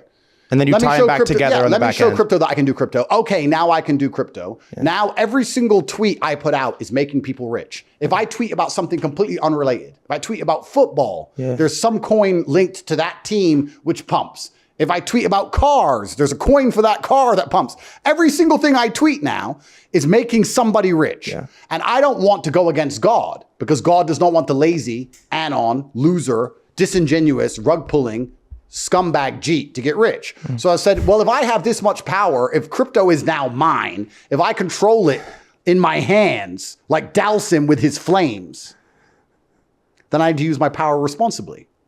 So therefore, the crypto industry actually gave itself to me as a guardian. As a guardian angel, the crypto community came to me and said, Andrew, please, take control of all of this. Save us from all of these morons and fix it. And like a damsel in distress, I sat there and looked with pity upon this pathetic industry run by dickheads and dorks and thought, fine, I'm going to launch a coin which is based on the things that it should be based on. Coincidentally, because I'm a genius and a very successful man, I guess God just gave me the good fortune of owning the largest online educational platform on the planet, university.com. So I thought, perhaps if I tie these two things together, because my school teaches hard work and my school rewards hard work, and we teach people how to make money the old-fashioned way as opposed to this gambling roulette bullshit, perhaps I can put both together and I can save the world, because that's what I've been doing my whole life anyway, saving the world, escaping people from the matrix. So that's where it all came from, and that's my plan. So if the goal is to use crypto responsibly, doesn't that sort of contradict the initial start of just like tweeting random tickers to prove a point? Well, the first thing you have to do before you're going to be responsible is prove a point. Okay. Don't you think? But this is an interesting thought experiment. Okay, yeah, let's do it. Let's do it. Let's have a little thought experiment. What do you got? If the police want to be responsible and preserve society, and they want to do that responsibly, first they have to prove they have power. No? Okay. Like if the police turned up and no one knew who the police were or what the police could do, who would listen to them? Why are you wearing a stupid hat? Go away. I'm about to hit this guy. No, they have to prove their power first. They have to lock a bunch of people up, kill a few people, arrest some people, put themselves on the news. Once they've shown their power, they now have the ability to use that power either responsibly or irresponsibly. Please understand, everybody at home watching, I could use my power irresponsibly. I could go to some devs, organize a bunch of rugs.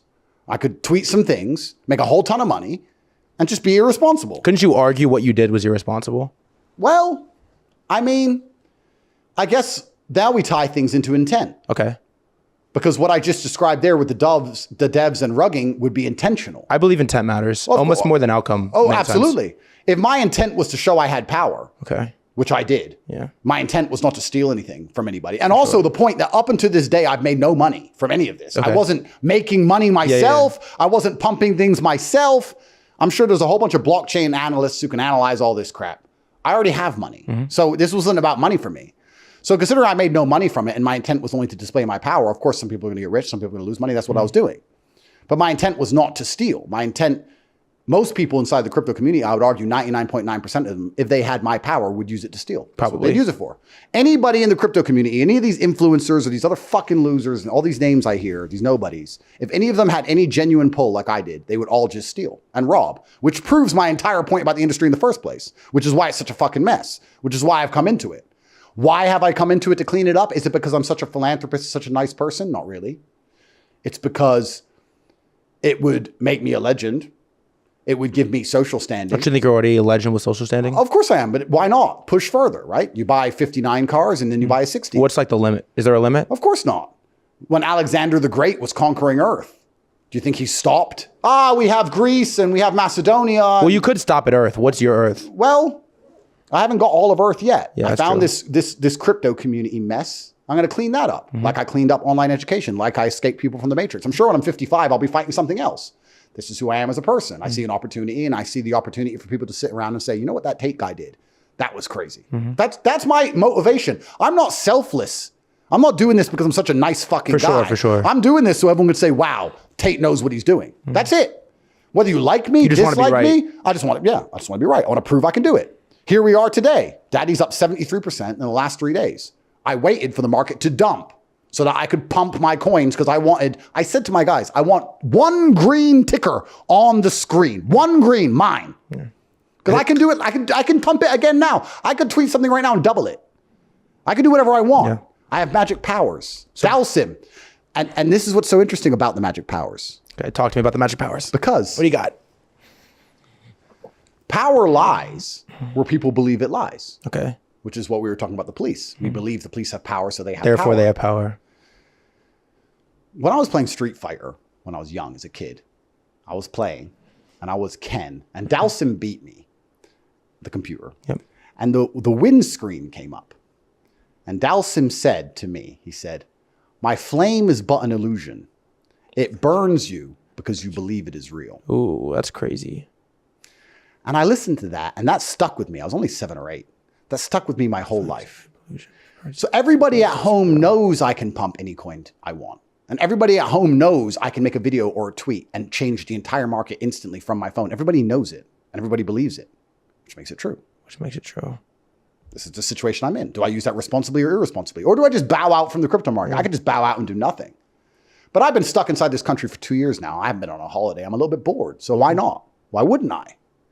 It's not financially motivated, but it's also not selfless. I'm doing this because everyone's going to talk about it. You flew here. I did. Because of what I did. Yeah. It was an expensive trip. Oh, there you go. Paid for the whole crew, everything. Absolutely. Wasn't cheap. That's right. So I don't know which airline you flew with. They probably owe me a cut. Yeah. The Marriott should pay me. Yeah, they should. So here we go. We talk about affecting the world, right? Yeah. I have a bunch of gentlemen from LA flying all the way around the world. Far. Because I made a tweet in my garden. Yeah. Ha ha ha. And then you can look at this from a metaphysical level. Because then you look at it a level deeper, right? We're all servants to God. Nobody is above God. We're servants to him and him alone. But you could argue that he has some favorites, perhaps. There are men who can sit in their compound and say a word and affect the entire earth and affect the lives of many other people and affect money being moved around markets and affect people flying on planes and affect people being happy or sad and affect people arguing with their girlfriend or not and affect what a BBC News presenter says that night and affect, I mean, that's an interesting situation and scenario to be in. You'd have to be a very intelligent man to sit down and understand that level of power and self-reflect to the point to make sure you don't do anything which is genuinely detrimental to society. It's hard now. Yeah. You have to be careful with every single thing you say. Even when I say that word you don't like me saying, why am I saying it?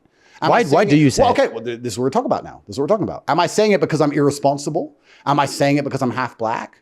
Am I saying it because I'm a dumbass? Or am I saying it because I believe that part of the matrix programming inside of the humanity that we're living in today is that certain words have been weaponized to the point that nobody can even hear them without feeling uncomfortable. Nazi is one of them. Holocaust. There's certain things you can't talk about. We don't live in a world of objectivity anymore. I could sit and say that Hitler was a bad person. I don't like Hitler. But he built the highways in Germany. The reason Germany has highways, Hitler built them. You're a Nazi. I'm not a Nazi. I don't agree with anything he said. I'm just saying that he ordered the construction of highways. You're a Nazi. People can't listen to you say that a road was built. I could say Hitler wore shoes. I wear shoes. Those are nice shoes. Thank you. It doesn't mean I agree with anything he says, but when I say that, will you say that you wear shoes like Hitler? Well, I do wear shoes. Okay, and who else wore shoes? He wore shoes. What's his name? Hitler. See, you're scared to say it. Why? It's an objective fact. That's true. The fact we can't say objective facts anymore without people getting nervous and afraid is the reason we're in the situation we're in. The reason we're living in a false reality is because you're going to go through life seeing things, knowing things, and afraid to say them. Because they've programmed fear into your heart to the point where you won't say what you think and see. So when I say that word, I have a past because I'm part black. But I don't say it because of that. I say it to prove to the world that it's just a fucking word. And if someone comes up to me and says it to me, I don't give a shit. I don't find offense in it. I don't care. And you could say it to my black family. They don't care either. It's a fucking word. If you're going to be that controlled by a word, you're not free from the plantation anyway. You're just enslaved by something else. So what I'm doing is challenging social paradigms. And I'm doing that to try and free minds. I'm not saying words to be crass.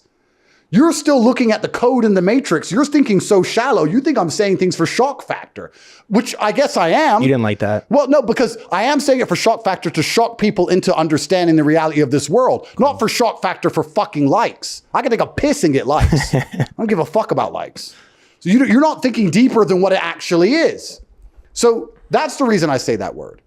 So I have monumental global influence. I have to be very careful what I do with it. For sure. And when I jumped into the crypto space and proved my influence exists there and far surpasses any of these fucking nerds who are supposed to be somebody in crypto, I decided that if there was going to be any coins associated with me, they should promote what God wants promoted, which is hard work and diligence and brotherhood and teamwork. This is why I've said, you're not going to get rich from the real world token if you don't join my school. And when you join my school, there's a fitness campus and you better go to the gym and you better post your results. Otherwise, you will not increase your power level inside of the school and you will not benefit from the airdrop. There will be hundreds of thousands of young men going into a gym and training hard specifically to get the airdrop of my token. That's karma from God. No one can call me a bad person for putting people in good shape. That's the reason I put these things together. Karmic retribution. Karmic retribution. I said it right too. This is exactly it. This is the karmic retribution. And then you look at my life. Once again, how come I have this power?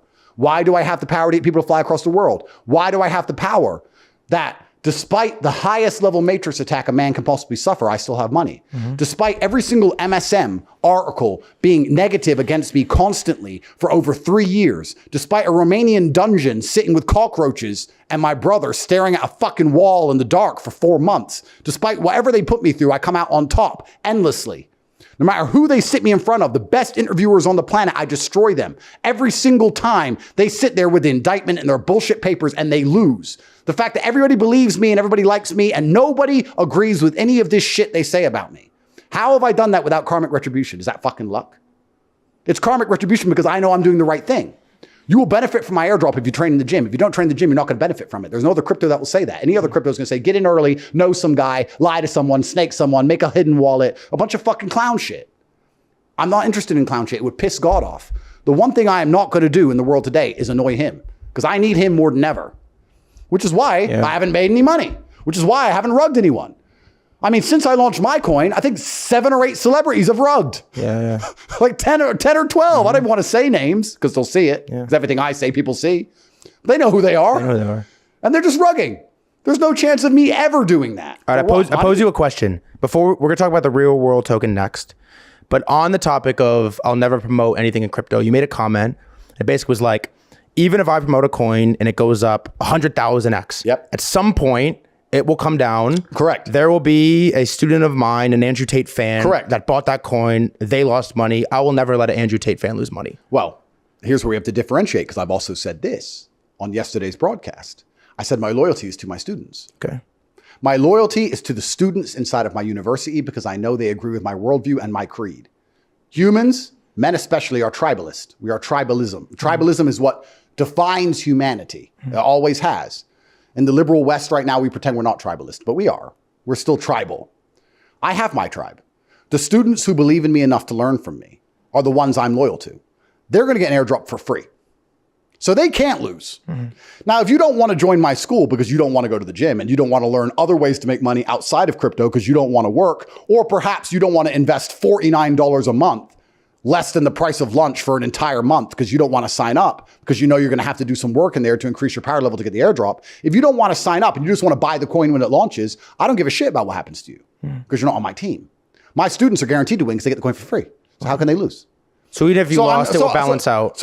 Well, my point is this. I can only be loyal to one team. There's no light without dark. For sure. What did we say earlier? You're not a hateful person if you love something. If you want America to win, if you say I love America, you're saying, whether you like it or not, that you hate China. Because there's no light without dark. No light without dark. That's how it goes. I love my students. I want them to win. Does that mean someone else might lose, but they're not my student? So you have to make a choice now. If you're watching this and you're a student of mine, you should say, let me ask you a question. Let me change the frame. The reason everyone loves Trump is because he's a nationalist. America first. When you say America first, he's saying other countries second, other countries last. We love him for that. Most people do with a brain. Most people, yeah. But he's choosing Americans over others. He's not choosing team humanity because those leaders we don't want. So if you're a student of mine, you can look at me as the leader of the project and the leader of the school that you're enrolled in and say, he cares about me more than the people who are not in this school. That should make you feel comfortable and say, good. He cares about his students and nobody else. That's why I'm going to win. If you're watching this and you're not a student of mine, you have to then make a decision. Do I believe in Andrew enough to become a student of his? Or do I think he's a liar? If you think I'm a liar, don't join. It's fine. If you believe in me and you believe what I'm saying, then join. And you're on the right team. You have to make a choice. The world is war. It's endless violence. Who is right is the team that wins. If my team, in a year from now, have made endless money, if we had a multi-billion-dollar project and they were all airdropped it for free, and the school's bigger than it's ever been, and everyone's making money and it has endless utility, which I've implemented because I also have the ecosystem for utility, and they can stake it, and profits from the real world's being paid back to them, and everyone's driving Lambos, were we right? Well, we won. What else is it about? Yeah. And if you're some dickhead who wasn't inside of my school and sat there and go, well, I had the choice to join, but I didn't believe, but now I believe, and then I bought the coin at the top, and then I lost some money. Fuck you. Well, you're a dumbass. I don't have any time to be worried about dumbasses. I have enough real problems in my own life than to concern myself with dumbasses. So to answer your question, I have loyalty to my students, and my students will never lose because my students believe in me. And power is loyalty, and loyalty is power. And that is why I understand I must be absolutely loyal to my students. I have an obligation to them. Despite the fact that I may be the powerful one, I still have an obligation to them. That's what the problem with the world is today, is exactly that. The powerful do not feel an obligation to their constituents anymore. Any political leader in the West, does not wake up and say, I have to do what my constituents want. Do you think it used to be that way? Of course it did. And what changed? Well, it changed. A lot of things changed. I have to be very careful what I say, but they used to have repercussions for their actions. And now they don't. And then you understand when you look at the system deeper, or you're unfortunate enough to see the system at the level I've seen it, you realize they don't work for you. They use you as an excuse and they tell you what you want to hear so they can get into power. And then they end up working for the banks and the money and the control. So you're sitting there saying, why are they not doing what I want them to do? I am their constituent and they're my representative. They don't represent you. They represent a bank somewhere. They represent the large pools of finance. This is the reality of it. But in days of old, the leaders of armies would charge first on their horse. Now they sit back, right? They sit in Congress and they send other young men to die while their son stays home and they stay home. But they send other young men to die and they talk about patriotism and how important it is. And they send young men to go get blown up in a ditch. Anyone who still falls for that is heavily psyoped. This is why psyops are so dangerous. If you're stupid enough now to go fight in the American army to defend banking interests, you're a dumbass. But if you're going to go do it, then go do it. I mean, some people can be psyoped. Goodbye. Do it. But in days of old, if the leader of a country wanted to go to war, he had to go to war first. First, yeah. Which is also crazy. But this is also one of the reasons I have so much pull. This is what the Matrix doesn't understand about me. They sit and say, we have to destroy the influence of this man by destroying his life. The harder they try to destroy my life, the better my influence is, because I'm leading first. Mm-hmm. I'm leading first, head charge. Mm-hmm. I'm the one going to jail in the worst jails in Europe. Your fans aren't going, you're going to jail. My fans are going to jail. I'm going to jail. So they're like, Andrew he's legit. That's the difference between me and everybody else, because everyone else would be sitting at the back somewhere and say, hey guys, you go to jail, you go tell the truth. And I'm not doing that. You're the one doing it. I'm the one doing it. Interesting. I never thought about that. But this is the number one problem with the world today, what you just highlighted. This is the number one problem. If we had leaders who were accountable to their constituents, the entire world would be a different place, but we don't. We have leaders who are accountable to hidden shadow power structures, which is also, perhaps if I had to self-analyze, we were doing a psychotherapy session, I would analyze all the things I hate about the world. Because please understand, I've transcended through all the different echelons of experience. I grew up in a single mother, government housing, to being a billionaire and hanging around with the most famous and well-known people on the planet. I've seen every single level. I've seen it all. And when you go through it all, you realize the level of deception people are living under. Everything is a lie. The judicial system's a lie. The financial system's a lie. The medical system's a lie. Everything's a lie. Elections are a lie. Money's a lie. Everything's a lie. So I guess you either buy into that and allow your soul to be corrupted and be glad it's a lie because you benefit from the lie, or you do what I've done, which is feel a natural aversion, an uncomfortable feeling around lies. So when I see the crypto market and the crypto space for what it is, which is this cesspit it's a cesspit of deception. You have a whole bunch of liars, Telegram groups and anons and just rugging each other and promises and lies and fake projects. Isn't that just like modern society though? Exactly that. Exactly. But isn't that everything I'm against? So this is the exact point. Was I naturally, you're asking why I insulted crypto all the time. I just saw it for what it was. It was a fucking mess. Now I have an opportunity to do something different, so I'm going to do it. Of course. If I had an opportunity to do something different inside of politics, you think I wouldn't do it? Of course I would. But they're not going to let me anywhere near a ballot box because they know I'd win. So they'd kill me first. Yeah. Because if you're going to cheat in a basketball game, as we said earlier, you're not going to let Andrew Tate be in charge of a country. The country would do far too well. Yeah. Which is why they're trying to put Trump in jail. Would you want to be in charge of a country? Well, this is why they're trying to put Trump in jail right now. Why are they trying to put Trump in jail? Because they know they can't buy him, and they don't want anybody in charge who doesn't listen. Because the president isn't in charge of anything. How did they let him get in the first time? Well, that's an interesting question, and I'll answer it. I think it was an anomaly. Really? Of course. The press and the newspapers, everyone was saying he had a 1% chance. Hillary was supposed to win. They probably rigged the votes a little bit, but not too much. And the press have already said it's a foregone conclusion. And we said he's racist. And we said he grabs girls by the pussy, so it'll be fine. And when he won, they were like, fuck. Can't let that happen again. Get new voting machines, someone. They changed it all. Biden won. So what's going to happen this time? I don't know. I mean, we all know what the outcome should be. But then you have to ask yourself a question. And I'm not insinuating anything. I'm just asking questions as an adult. Mm-hmm. If you're allowed to do. Of course. If the American empire will drone strike people at random, which has been proven they will do. Mm-hmm. If they'll kill people with impunity, which we know they do.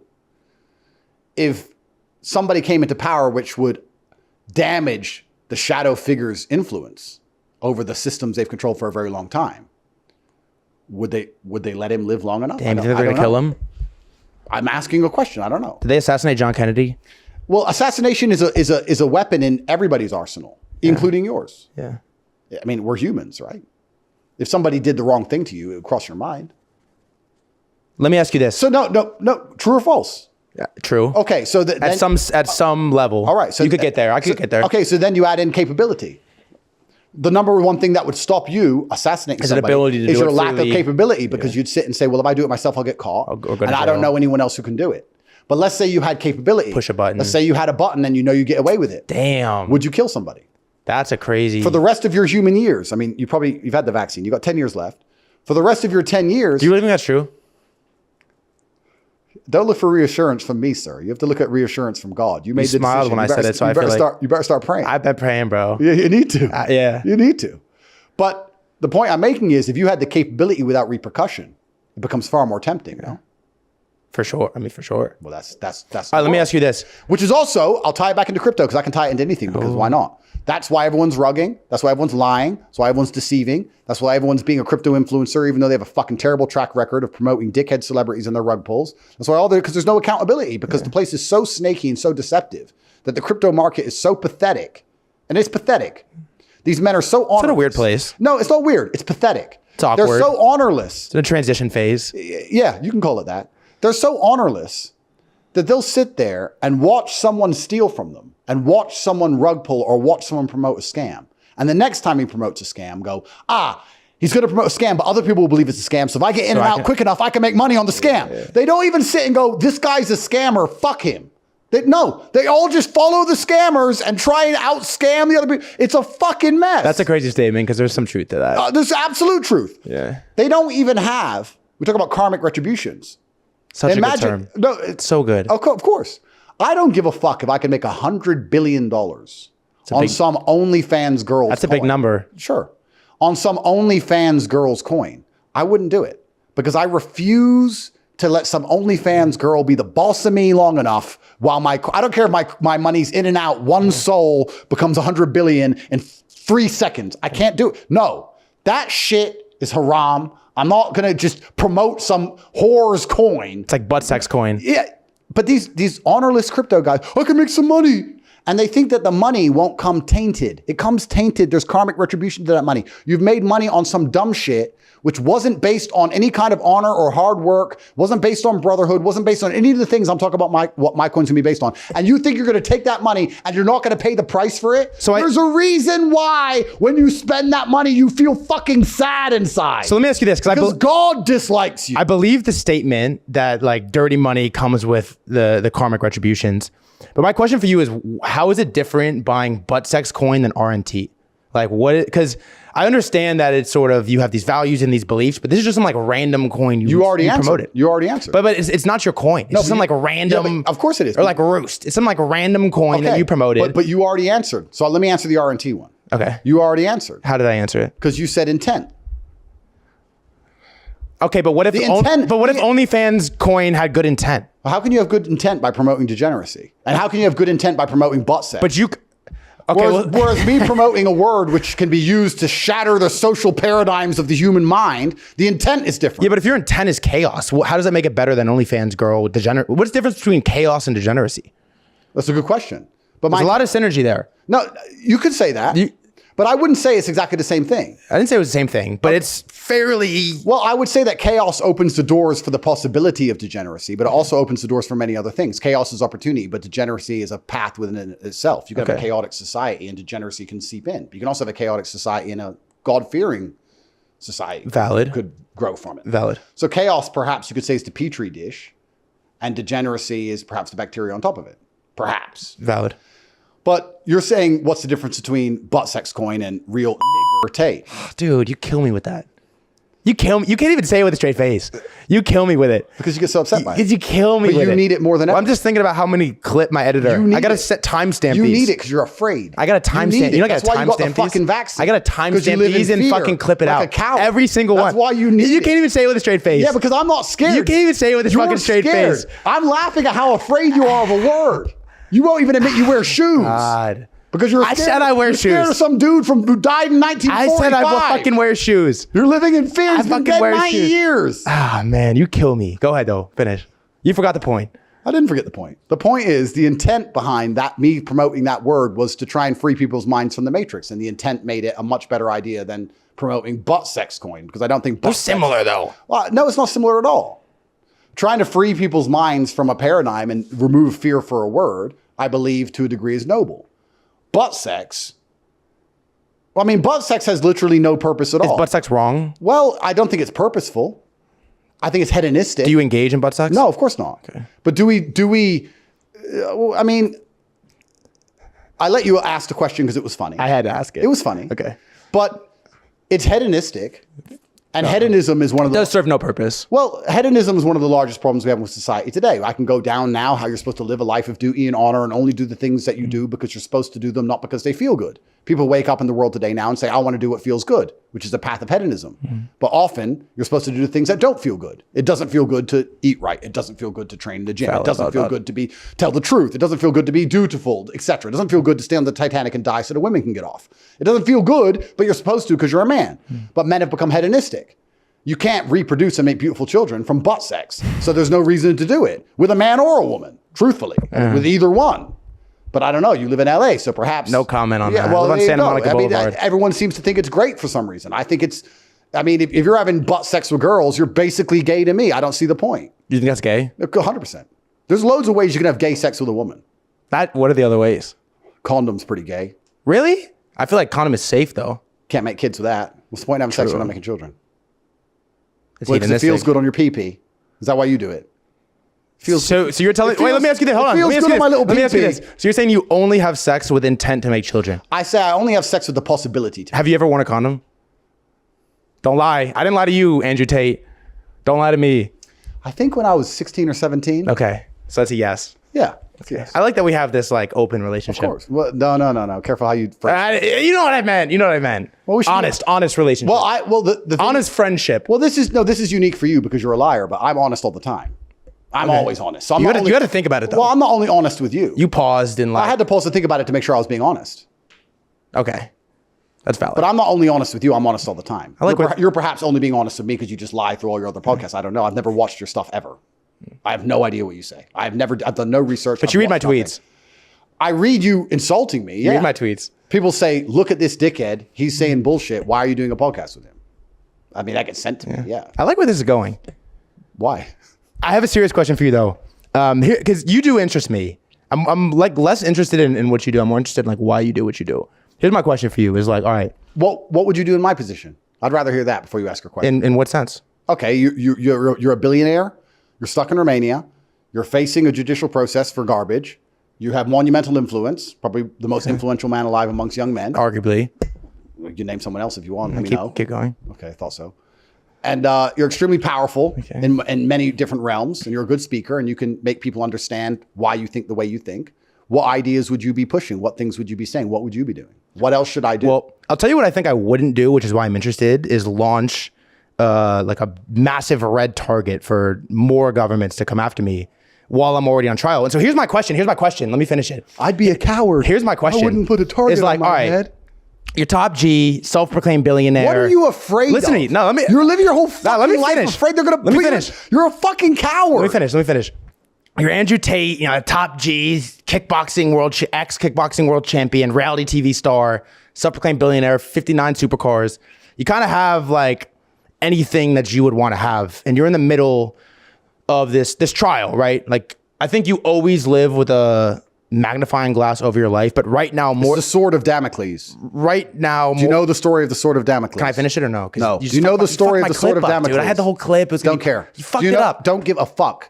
Do you know? Are you dodging when I'm asking because you don't want to answer it? 'Cause I'm not- I'll let you tell the story, but just say, are you dodging? I'll it? answer your question. Are you dodging it though? Absolutely not. I don't even know what it is, but I'm sure it's stupid. Okay, ask. No, ask me the question. tell. Come on, let's make tell it- the story. It'll be more interesting. No, Go on. I want tell me the story. It's the sword of Damocles. I want to hear the story. Yeah, go. You don't know the story of the sword of Damocles? I'm about to. What do you got, I'm not going to tell you. You can look it up. dude? Tell me the story. Continue with your question. I like story time with you though. Tell me. Give me like a high level, like a quick. You can look it up. Give me like you have a phone? Give me like a chat. I don't use go. my phone during interviews. I'm respectful. Continue with the question. Come on, let's go. All right. Well, you threw me off, Start dude. again. Be a professional. Go. Fuck. All right, here's a question. Is like, but I don't want to like compliment Start you again. again. Be a professional. But I have to compliment you and talk about the It's supercars fine, go. again. All right. Here's a question. Is I'm listening. I'm listening. I couldn't tell. Go. I couldn't tell. Go. All right, here's a question. You're in a position of power that you're in, right? Self-proclaimed billionaire, Andrew Tate, top G. You kind of have everything you have. Right now, more than ever, there's a magnifying glass over everything you do. You have The sword of Damocles. Dude, tell me the fucking story. You have a magnifying glass over everything you do. People are watching you, picking you apart now more than ever. That didn't sound right, but you know what I meant. My question for you is like, why launch this coin right now? Like, why do this now?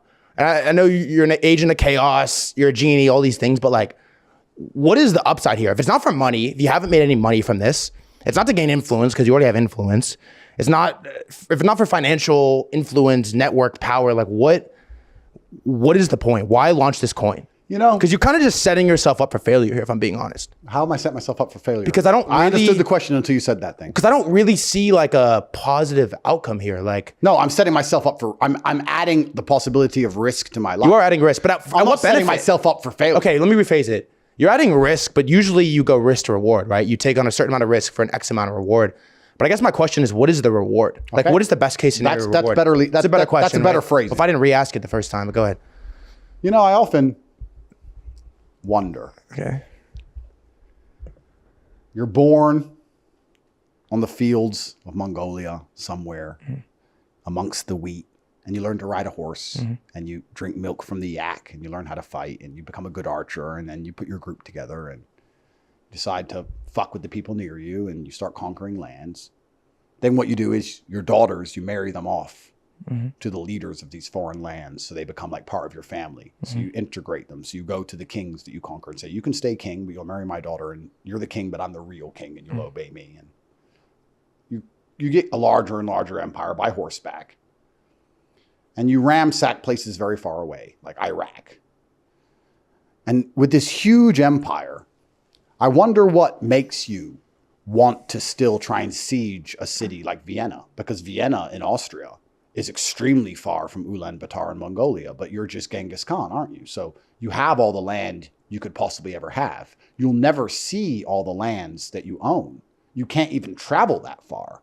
You're way back there in Mongolia, and you've heard a message which has taken 4 months to come to you by horseback that you've reached a city called Vienna in Austria, and it's a walled city, and the Christians are going to try and defend it, and hundreds of thousands of men are going to die if you try to siege it. And you still say, fuck it, I want it. Why? Yeah, why? Well, why? That's exactly the question. You're talking about the code in the matrix because you're talking about the crypto coin. You're talking about the court case. You're talking about the target on my head and all these things. It's a much deeper question than that. Why do some men do what they do? Why did Elon decide to put rockets in space instead of just retire? He was rich after PayPal. Why? That's fair. Why did Alexander the Great need all that land? Why did men go to the Antarctic to try and cross the icy, barren, empty plains and freeze to death to just be the first men who did it? Why do that? You can't even put it on Facebook back then. Who gives a shit? Some men are built different, sir. Some men want to do it because it hasn't been done. And that is the reason why. They do not need much more motivation than the fact they will be first. There isn't much motivation to get on a rocket and be the first man on the moon because the probability is you're going to die or get stuck up there and never make it back. Or even if you do go and you do come back, half the people on Earth won't believe you went at all. So why would you do that unless you're just that kind of guy? The fact that you will say to me, but it puts a target on your head, shows me that God will never, ever give you my position of influence, because along the way, you will have so many chances to be a pussy, which you will take, which will prevent you from ever getting to my echelon of capability and influence and power. Because if I gave a fuck about having a target on my head at all, I wouldn't be sitting here right now. And I wouldn't have the ability to do the things I can do. That's fair. So I don't care. I'm doing it because it must be done. There's an opportunity for it to be done, and I can do it better than anybody else. But I could say this to you is that there's a lot of things that you could do first. Doesn't necessarily make it right. Like you could be like the first person to kill 40 people in a presidential suite of a hotel room. It doesn't like make it right. Like being first and right doesn't necessarily correlate. Okay, but launching a crypto coin which is based on dignity and honor, I think it's pretty difficult to draw parallels. Well, it was a weird analogy. It was a weird analogy. Okay, I mean, put me on the fucking spot. Being a school shooter, I think that's a difficult analogy to draw. I mean, certain things. I mean, but here's my question, I guess. But walking across Antarctica, no one's done it. So Here's you the get to question, explore, though, right? Is like, but somebody has. There have been influential people that have launched crypto coins and they've gone well. You're not the first person to do that. Okay. So the question is like, what? Like, I understand. Okay, I'm doing it because I can, but there's a lot of things that you can do that you maybe don't necessarily do. So I'm just curious. Like, I don't know. I'm just sort of like. I would like to do a poll. Okay, what's the poll? Underneath this video. Okay. Am I making sense? Does nobody understand me? I mean, I just tried to explain. You're making sense. Let me start again. You're born on the fields of Mongolia.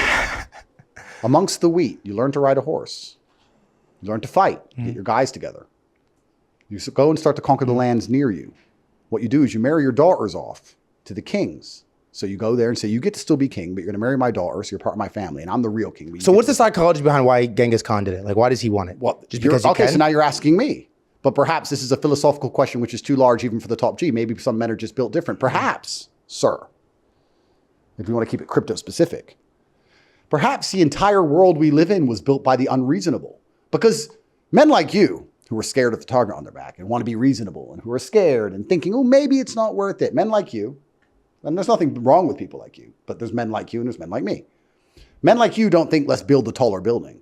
Let's sail the 7 seas. Let's explore the unseen land. Let's go conquer that tribe over there. But they're fierce. There's a target on our heads. They might kill us. They've never lost a war. Yeah, but we're built different. So we're going to go fight them anyway. The entire world was built by unreasonable people. The roads you drove here on and this nice hotel we're in was... It is nice. Oh, there you go. It was built by unreasonable people. Satoshi Nakamoto himself, was he a reasonable person? Did he sit and go, we have Swift transfer and it's fine? Or do you think, you know what, this is a different paradigm. Why would I invent Bitcoin? Because I can. I see an opportunity. It could be done. It would change things. Some people just do things because they can be done. In fact, everything you enjoy about the modern world comes from that exact imperative, which is born inside of the masculine realm. That's what men do. Now, Satoshi had to disappear because they put a target on his head. But this is the only reason we're having a conversation in the first place. This is how the world works, right? Genghis Khan got a target on his head, no doubt about that. That's the way the world is. So if you're going to sit and say, why would you take risk to push a boundary because it puts a target on your head and there's risk? Well, then why did Christopher Columbus get on a boat? I don't know. You tell me. Maybe he should have just sat at home with his money, getting blowjobs, having butt sex, and have kids. Don't take any risks. Don't put a target on your head. Why do that? You could just have butt sex and stay home. He had plenty of money for butt sex. You could have got endless butt sex slaves and just had butt sex like you do in LA. You could have sat around having a degenerate hedonistic life and nobody would fucking remember his name. Or perhaps he thought, fuck it. I'm going to risk my life and do something different. The target on my head doesn't cross my mind. I don't care. Because God's already decided what's going to happen to me. And I am simply one of his servants doing the best thing I can possibly do, which is doing my best to restore honor and faithfulness to a decaying society inside of a failing Western empire. So if I can financially incentivize young men to work hard, I believe God will favor me for doing that. And if I pay the price for doing that here in the physical realm and end up in a jail cell, I believe the karmic retributions are worth it. So I don't give a fuck. That is why. And if you don't understand that reasoning, then you don't also understand why Genghis Khan, worshiping whoever he worshipped, decided to set Vienna on fire. That's what some men just do. Do you think you're going to go back to jail?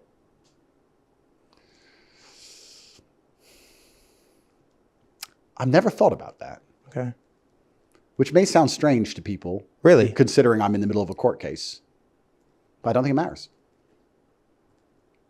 But you're prepared to go back to jail? I'm prepared to go to jail, prepared not to go to jail, prepared to live, prepared to die, prepared to walk, prepared to swim. If I go to jail, I go to jail. If I don't, I don't. What am I supposed to do about it? I don't understand. I'm not a coward. I'm not going to run. If God decides I should go to jail, then I'll go to jail. It's fine. I've got a pillow. I've got a bed. What am I going to sit around and cry about it? I mean, my enemies want me to care, right? Because that's the process is to punishment. They want me to sit around worrying. Mm-hmm. Perhaps I'll go to jail. They want me concerned. They want me scared. But if I don't give a single fuck, then they can't really punish me, can they? Mm-mm. I don't care. I mean, if you're suicidal, dying isn't a punishment. That's So if I'm not scared of jail, then go to jail is not a punishment. Suicide I dying is not a don't give a punishment. shit. I don't care. I'm Andrew Tate in jail. I'm Andrew Tate outside of jail. I'm glad I'm me. I mean, I'm at the point now where we have the dichotomy of making me a legend by sending me to a jail or making me a legend by showing that you tried to set me up. You're kind of in a win-win right there. Oops. So they lose. I mean, I'm really not concerned. I'm built different. I mean, I will go to jail and I'll do my push-ups. I don't think I'm in the position yet that Genghis Khan was in as far as power, influence, experience, level of life. But I think, I don't know. I think kind of to your takes, like it's parallel to some men are built different. It's like you do some things because you can. You get to a certain point. It's like, I can do this thing. He can't. You can't. They can't. I'm going to do it because I can. I think there's elements of it that's like a test of your abilities. Like, can I do this thing? Somebody told you can't. Somebody thinks that you can't.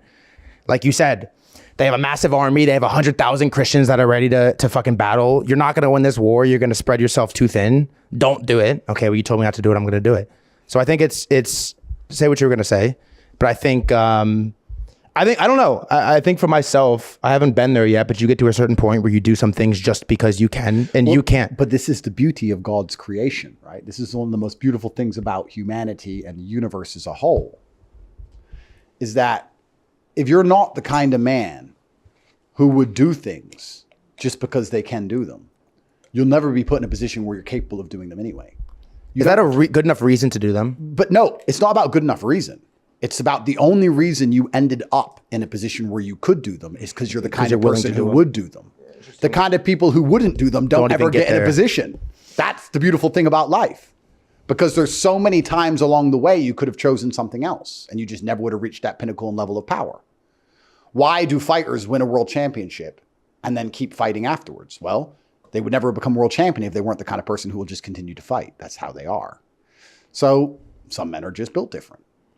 I ask you a counter question, sir, because you seem confused by my motivations. I wouldn't say confused. Wouldn't it curious. Curious. Okay, but wouldn't it be more strange for me to be perhaps the only person on the planet who could do this in regards to clean up the crypto space? Because I'm the only person on the planet. When you say clean up, what do you... Build a coin based on the things it should be based on and make sure that people who get wealthy deserve to get wealthy. Would you say Bitcoin already did that? Perhaps. But to a degree, there's still some luck involved. For sure. But it's not based purely on hard work. I mean, I'm not shitting on Bitcoin. Your coin would have some luck involved, though, surely. Not really. I'm telling everyone, join the school and increase your power level. There's no luck at all involved. Increase your power level. Go to work right now. Join university.com for $49 and follow the tutorial on how to increase your power level. I'm a student. Good. Smart man. So I ask you a counter question. Okay, what do you got? Considering I'm perhaps the only person on the planet who could clean up the crypto space in this way, because I'm the only person on the planet with the largest educational platform in the world, monumental influence, not just influence, I have trust amongst my fans. There's a lot of people who people know, but don't trust them. For sure. People trust me because they know I'm not a piece of shit like everybody else. Mm-hmm. Plus the drive and vision and capability and finance and team to pull something like this off. To be in such a unique position and then think, I don't know, nah. And then just walk away. Wouldn't that be stranger? It's like being Indiana Jones, right? Because I'm in a very unique position. No other explorer can end up where I am. I'm Indiana Jones and I'm deep in a cave and there's a golden egg. And if I don't pick it up, nobody can. Only me. I'll pick it up and take it out to civilization, or I'll leave it undisturbed and no other explorer can ever get to it because they don't have the right ropes, they don't have the right experience, they ain't got the right hat. Why wouldn't I take that golden egg? I think it'd be much stranger for me to sit there and go, but if I take the golden egg, I'll owe taxes. Like a dumbass. And if I was the kind of person who would be saying things like that, I would have never got to the golden egg in the first place. In the first place. That's not how the world works. God knows exactly what he is doing. Karmic retribution is real. And he gives power to the people who he knows will use the power when they have the chance to use the power. Above things as simple as getting in trouble. He gives power to people and puts them in positions where they sacrifice their lives for the good of humanity. Here's a question for you. So I'm not, just to finish my point, launching this coin, okay, I might get in trouble. I might owe some taxes. I might have a court case. I might go to jail. I'm not sacrificing my life. I mean, to you, you talk of me as if I'm brave. I don't see any bravery in it. Do you think you're brave? Well, I think I'm a brave person, absolutely. But you talk as if what I'm doing is ultimately brave and I'm taking a huge risk. We're in Romania, 6 hours drive away is the Ukrainian border, and there's men getting blown to fucking pieces by drones for nothing, for $200. So, what, a coin? Fuck you. All right, here's a better. I'm going to take the golden egg because I can. I want you to understand me because you didn't seem to understand me. I'm taking the golden egg because I can, because it's in front of me and I'm the only person who can fucking do it. So it's mine. I'm going to take it. And if there's consequences, I'm still the motherfucker who took the golden egg. All right, here's the question. Rather than why take the golden egg, why take the golden egg now if you could have already taken it for months, years on end?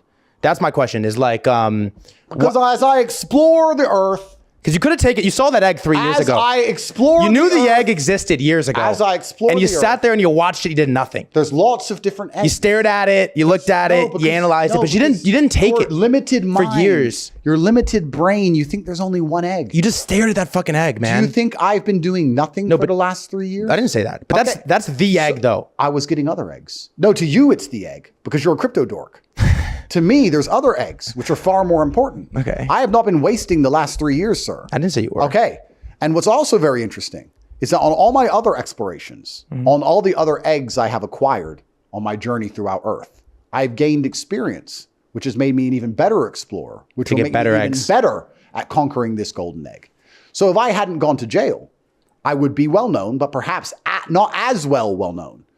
And also, I would not have been able to prove to people at home that my soul is not for sale. If I'd never been to jail, people would doubt I'd sold my soul. But because I went to jail and I suffered so immensely, they know my soul is not for sale. So now they believe me when I say I'm not going to rug pull. So now I can take the golden egg of crypto easier. But isn't Hunter Biden going to go to jail? So, you think he's going to jail?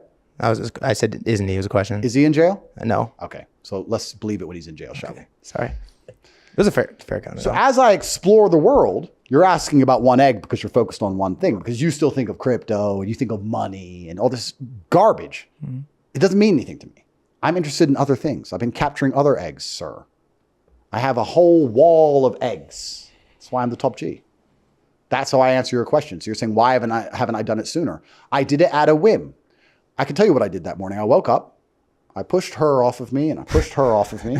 And I got out of bed and I had my coffee and I got a cigar and I went out to the garden and I said to Tristan, let's talk shit at crypto Twitter. And he said, all right. So I started making videos. I remember the video. I was smoking a cigar and the two girls were up by then and they were both massaging my back. I remember the video. And I was having the thing. You called us vermin. Coffee. Say again? I said, you called us vermin. You are vermin. And I said to my brother, this will be Takes funny. one to know one? No. I said, this will be funny. And I smoked my cigar and I started. And then the journey begun. Very much like Indiana Jones saw a little cave opening. He thought, let's just have a quick look. Let's just see what's in the cave. Just pop my head in. Ah, this is interesting. And he started to walk deeper and deeper and deeper. And after a few days, he realized, there's a golden egg at the end of this. So now I'll continue. And that's how we ended up here. At the beginning, I just wanted to pop my head in the cave. But now I realize there's you liked what you saw in there? Well, there's a golden egg to take. And I do have one space left on my egg wall. And if you or anybody else at home is confused as to my motivations for why I'm doing what I'm doing, then I guess you're just not built the way I'm built. To me, it's extremely simple. How did jail change you? It's a little off topic. We were talking about jail. Part of me misses jail, you know? Really? That's a crazy statement. I would argue right now that Assange misses jail too. I was thinking about this because Assange just got out. I'd argue that he misses jail a lot. It's amazing how the human mind adapts to its surroundings. And, okay, in some ways it's stressful, but there's no light without dark. In other ways, it's not very stressful. I mean, food arrives on time. Mm-hmm. Bed's there. Is it good? No. No rent. I'm good at finding the good in things. I'm sure. I mean, I'm not that old. I'm sure before I die. How old are you? 37. Oh, you look good. Thank you. Yeah. Because I don't have the vaccine, I have quite a long while left. I'm sure I'll see the inside of a jail cell again. Okay. And this time I'll... So you have thought about going back to jail? Well, this time I'll enjoy it a lot more. I think the possibility of me going is quite probable. I mean, I'm a very famous, well-known person, and I have lots of money, and I'm going to be alive for another 40, 50 years. Will I see the inside of a jail cell even for just a day for some reason? Probably. But now that I've been once, I think I'd enjoy it a lot more because I understand it better. Just as we were talking about, once you get good at taking eggs, you can get better at other eggs. Now, I've done Romanian jail. I'm sure I'd be very good at easier jails, like America or England. That'd be a very easy jail compared to what I've done. Which you did. But, I mean, it was an experience, and that's what life is for. Lots of people are going through the world trying to get experiences, but they're so obsessed with getting the positive experiences that they never really experience life at all. People go through life and they say, I want to make money on a crypto coin, and I want to get rich, and I want to buy a Lamborghini, and then I want to get a beautiful girlfriend, I want to go on a boat in Miami, and all this fucking positive, but there's no light without dark. You could do all of those things, and you'd still be miserable if you didn't experience the dark. If you have not experienced true misery and pain, you'll never ever be happy. Mm-hmm. So if you're going through life as a man and you're looking for experiences over comfort, which is what you should be doing, which is what the great explorers of the world have always done, because they weren't looking for comfort. Comfort's at home. Experiences out there. Yeah. All the sailors, all the warriors, they were looking for experiences. Yeah. So I love the negative experiences along with the positive experiences. I love jail because it's an experience. Is it a bad experience? Sure. But then my bedroom is beautiful once again, like it's never been before. Oh, how was that first sleep back? Well, but this is the point. Everyone's obsessed with the positive experiences. But nobody is chasing any kind of negative experience, which is why, I mean, I chose fighting, right? Yeah. But I believe every man should be choosing to do something which is extremely hard, which they hate, which sucks, because you don't appreciate life at all without it. The reason people are taking so many drugs, for example, because I'm fervently anti-drugs. I've never tried a drug in my life, never even tried weed. The reason people Really? Never. You never smoked a blunt? Never. Wow. Never.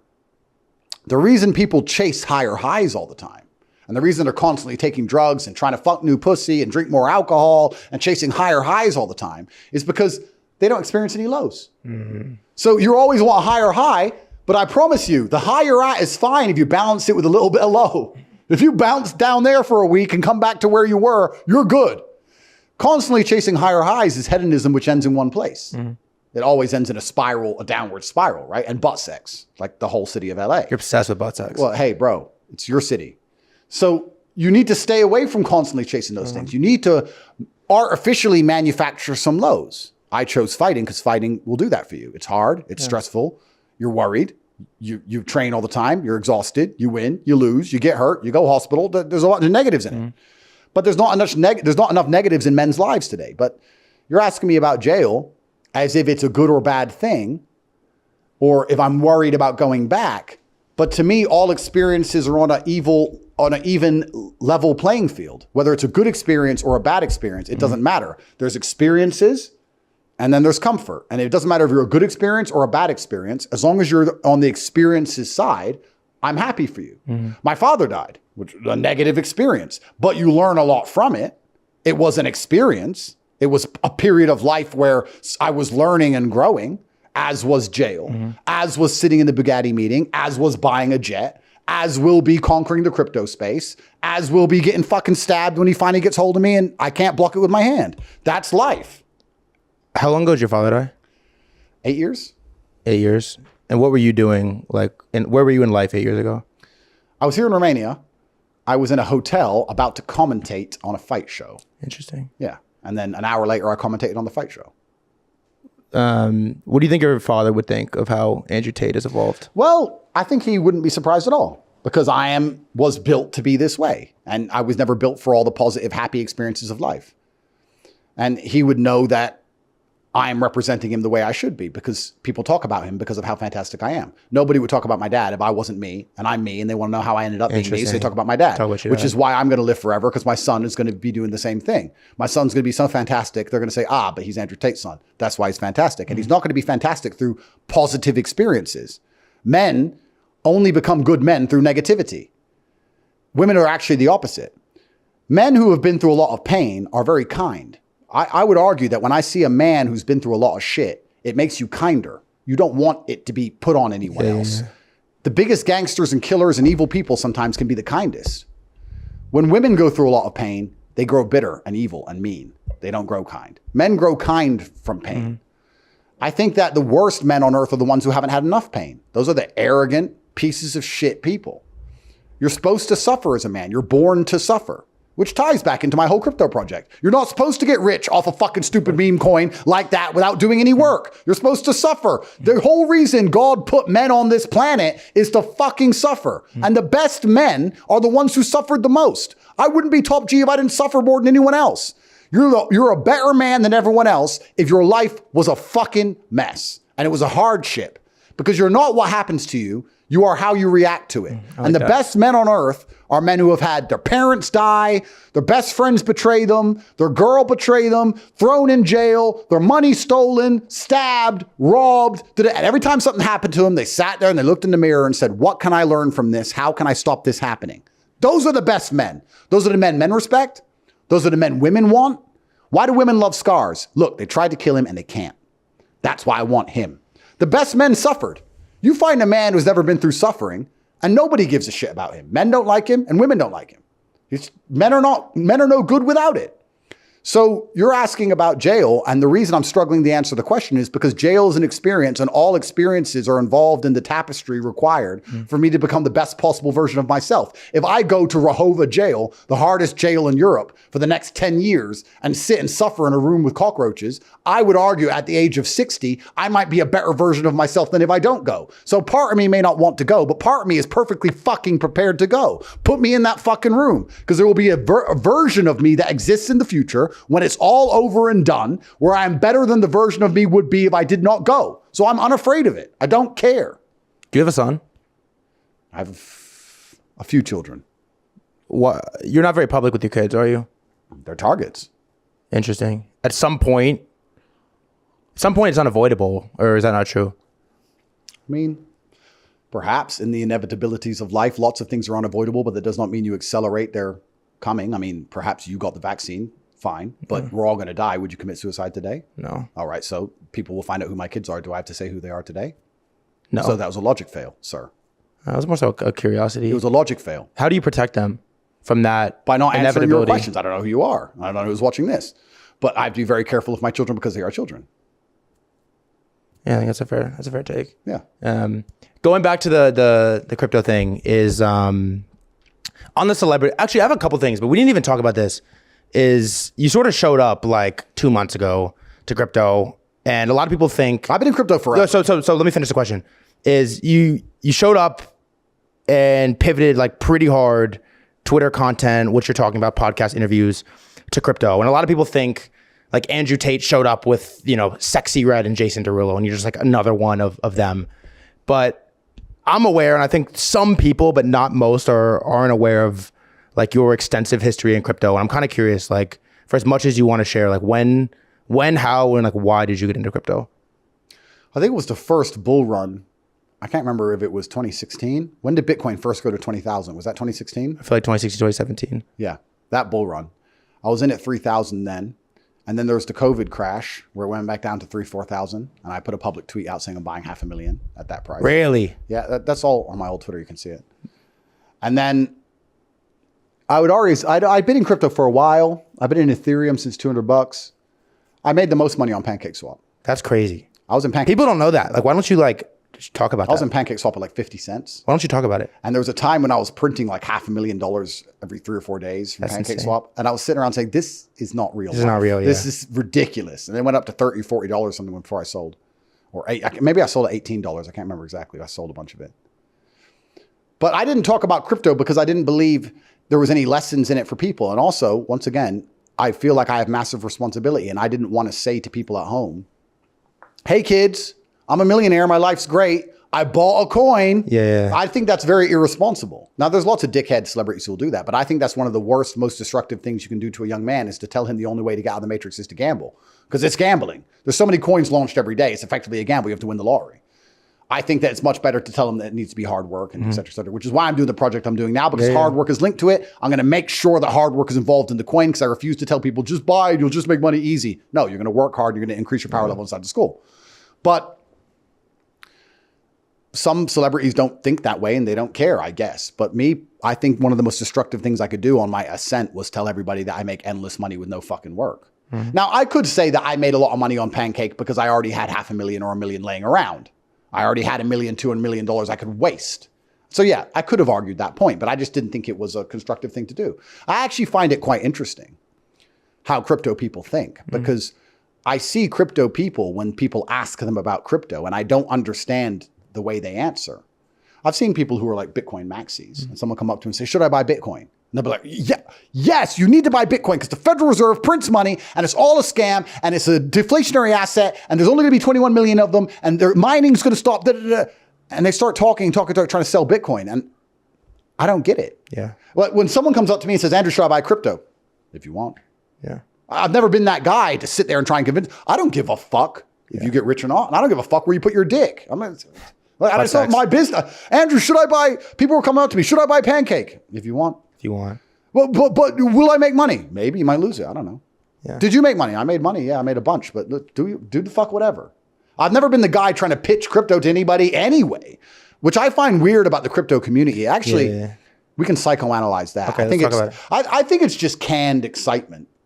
I think they're just excited for the possibilities of what could be. Everyone wants Bitcoin at $1 million, and it isn't happening. It's going down, and they're just. You don't think it'll happen? Well, I'm not saying it won't happen. I'm saying it isn't happening currently. Fair. And they have this canned excitement, and they're just taking that potential energy, and instead of putting it into something positive, like going to the gym or starting another business so they can make fiat currency to buy as much Bitcoin as possible, they take that energy and just direct it at anyone who will listen to them about Bitcoin. I guess they feel like they're helping in some way. Perhaps one more person will buy. Perhaps the price will go up.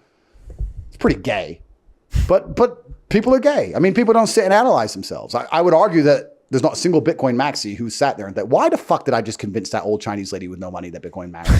Why the fuck did I even waste 2 hours of my time? Yeah. Why did I do that? Yeah. Like, I've never been that guy. So even when I was in crypto making endless money, people come to me going, hey, I heard you know about crypto. No. Don't know anything. Not me. Yeah. Fuck off. Don't talk to me about it. Because if you lose, you're going to cry to me.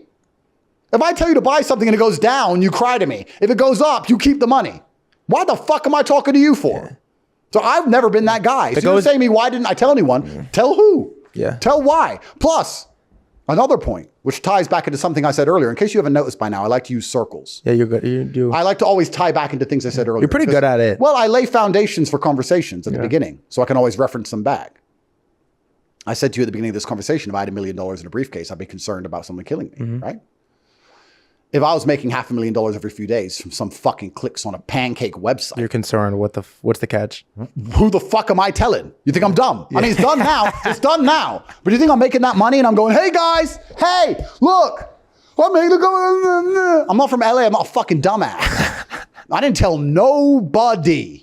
I'm from a different world. I'm from the world where people would sit around in dark rooms with no money and bright ideas. And you'd see someone post a new watch on his Instagram. And you'd say, we know what he's wearing and we know what club he's in. That's from my world. I'm not the guy who's running around telling people how I make money. Things are a bit different now. You do post your money though, your cars. No, people know I have money. Yeah. But to this day, most people can't name how I have money. How you have money, yeah. I mean, they know I have the school because I have to advertise it. But they don't know if I own the school or if I work for the school or I'm a marketer for the school or how the school works or the internal workings of the school. Yeah. Nobody knows if I have a property portfolio. Nobody knows anything.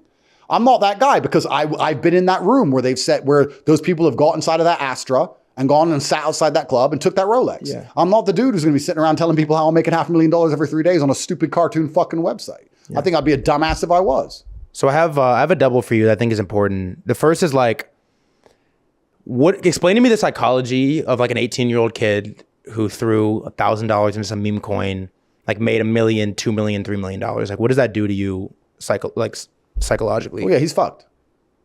That's the worst thing that could possibly happen to an 18-year-old kid. Can you fix it? Well, only if you make him understand how important hard work is. Yeah. I mean, the best way to fix it is to grab him by his throat, right?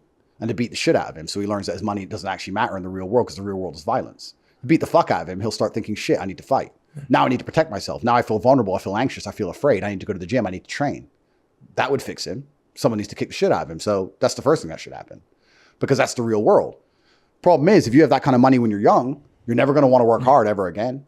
If you've ever worked hard ever at all, you're never going to end up with a real job, right? You just made $3 million from the sky. Yeah. You think anyone can tempt you with a wage or a salary or delayed gratification of going and studying in school and getting a 3-year degree so that later on you can get a $100,000 a year job? Never.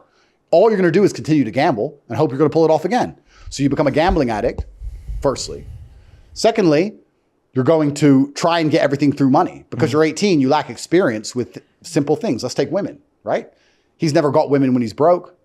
The men with money who were once broke and had women when broke are good with women with money. Yeah. But the men with money who never got girls when they were broke are fucking fish.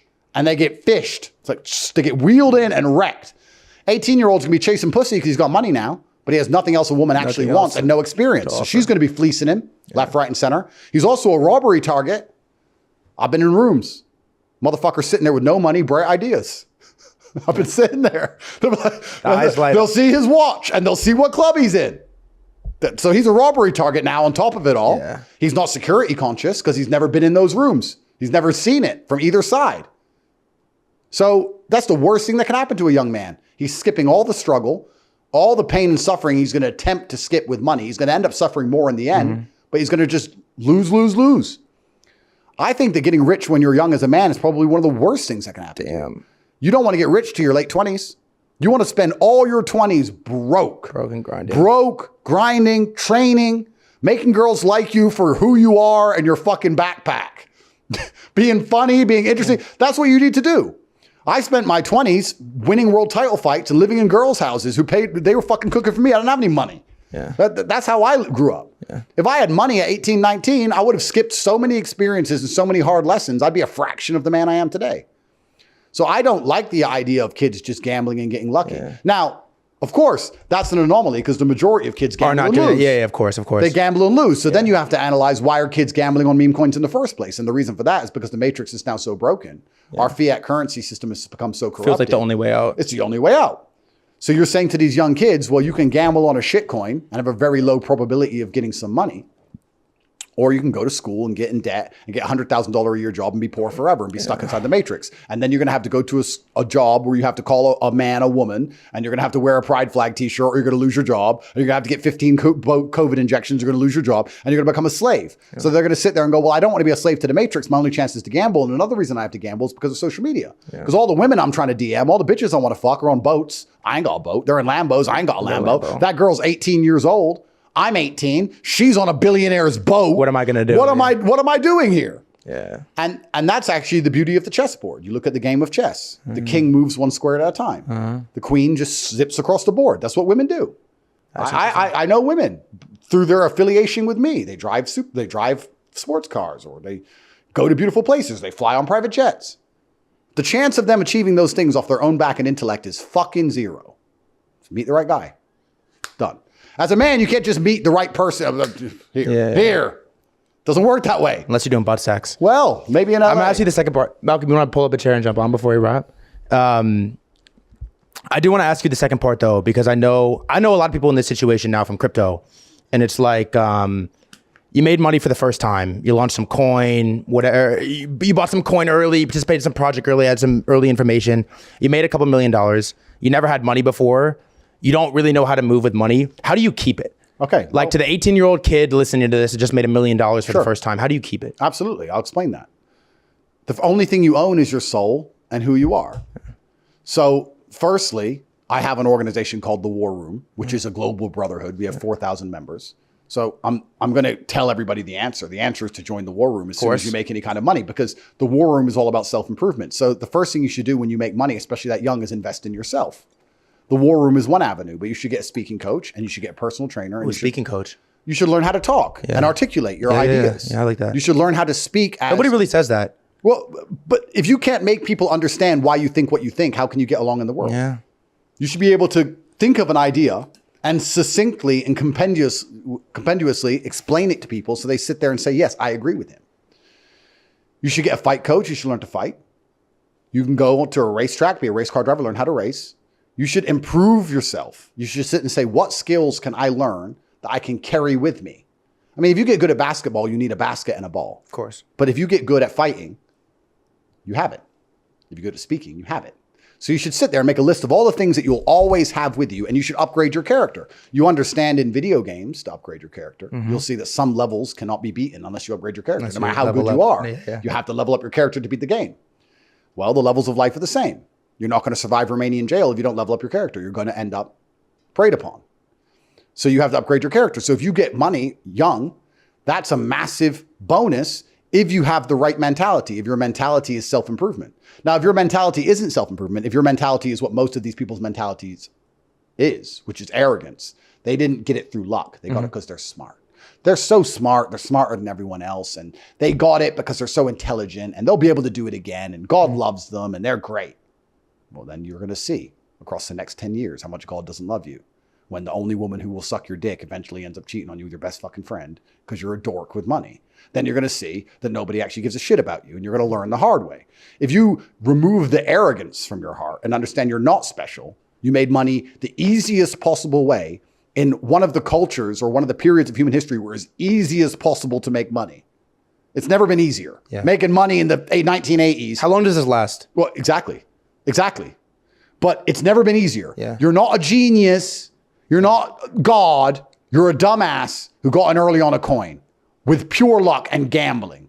Now you need to improve yourself and upgrade your character before you meet real tests in life because they're coming. Now, if you're too arrogant to do that, then you deserve what's going to happen to you. All right, let me ask you this, and I'll throw it to you, Malcolm. Sorry to interrupt, but you asked me how they can keep the money, and this is the final point. If they upgrade their character, they won't need to keep the money because they'll be able to make. They'll be able to run money. Back. That's actually a great take. I'm going to clip that.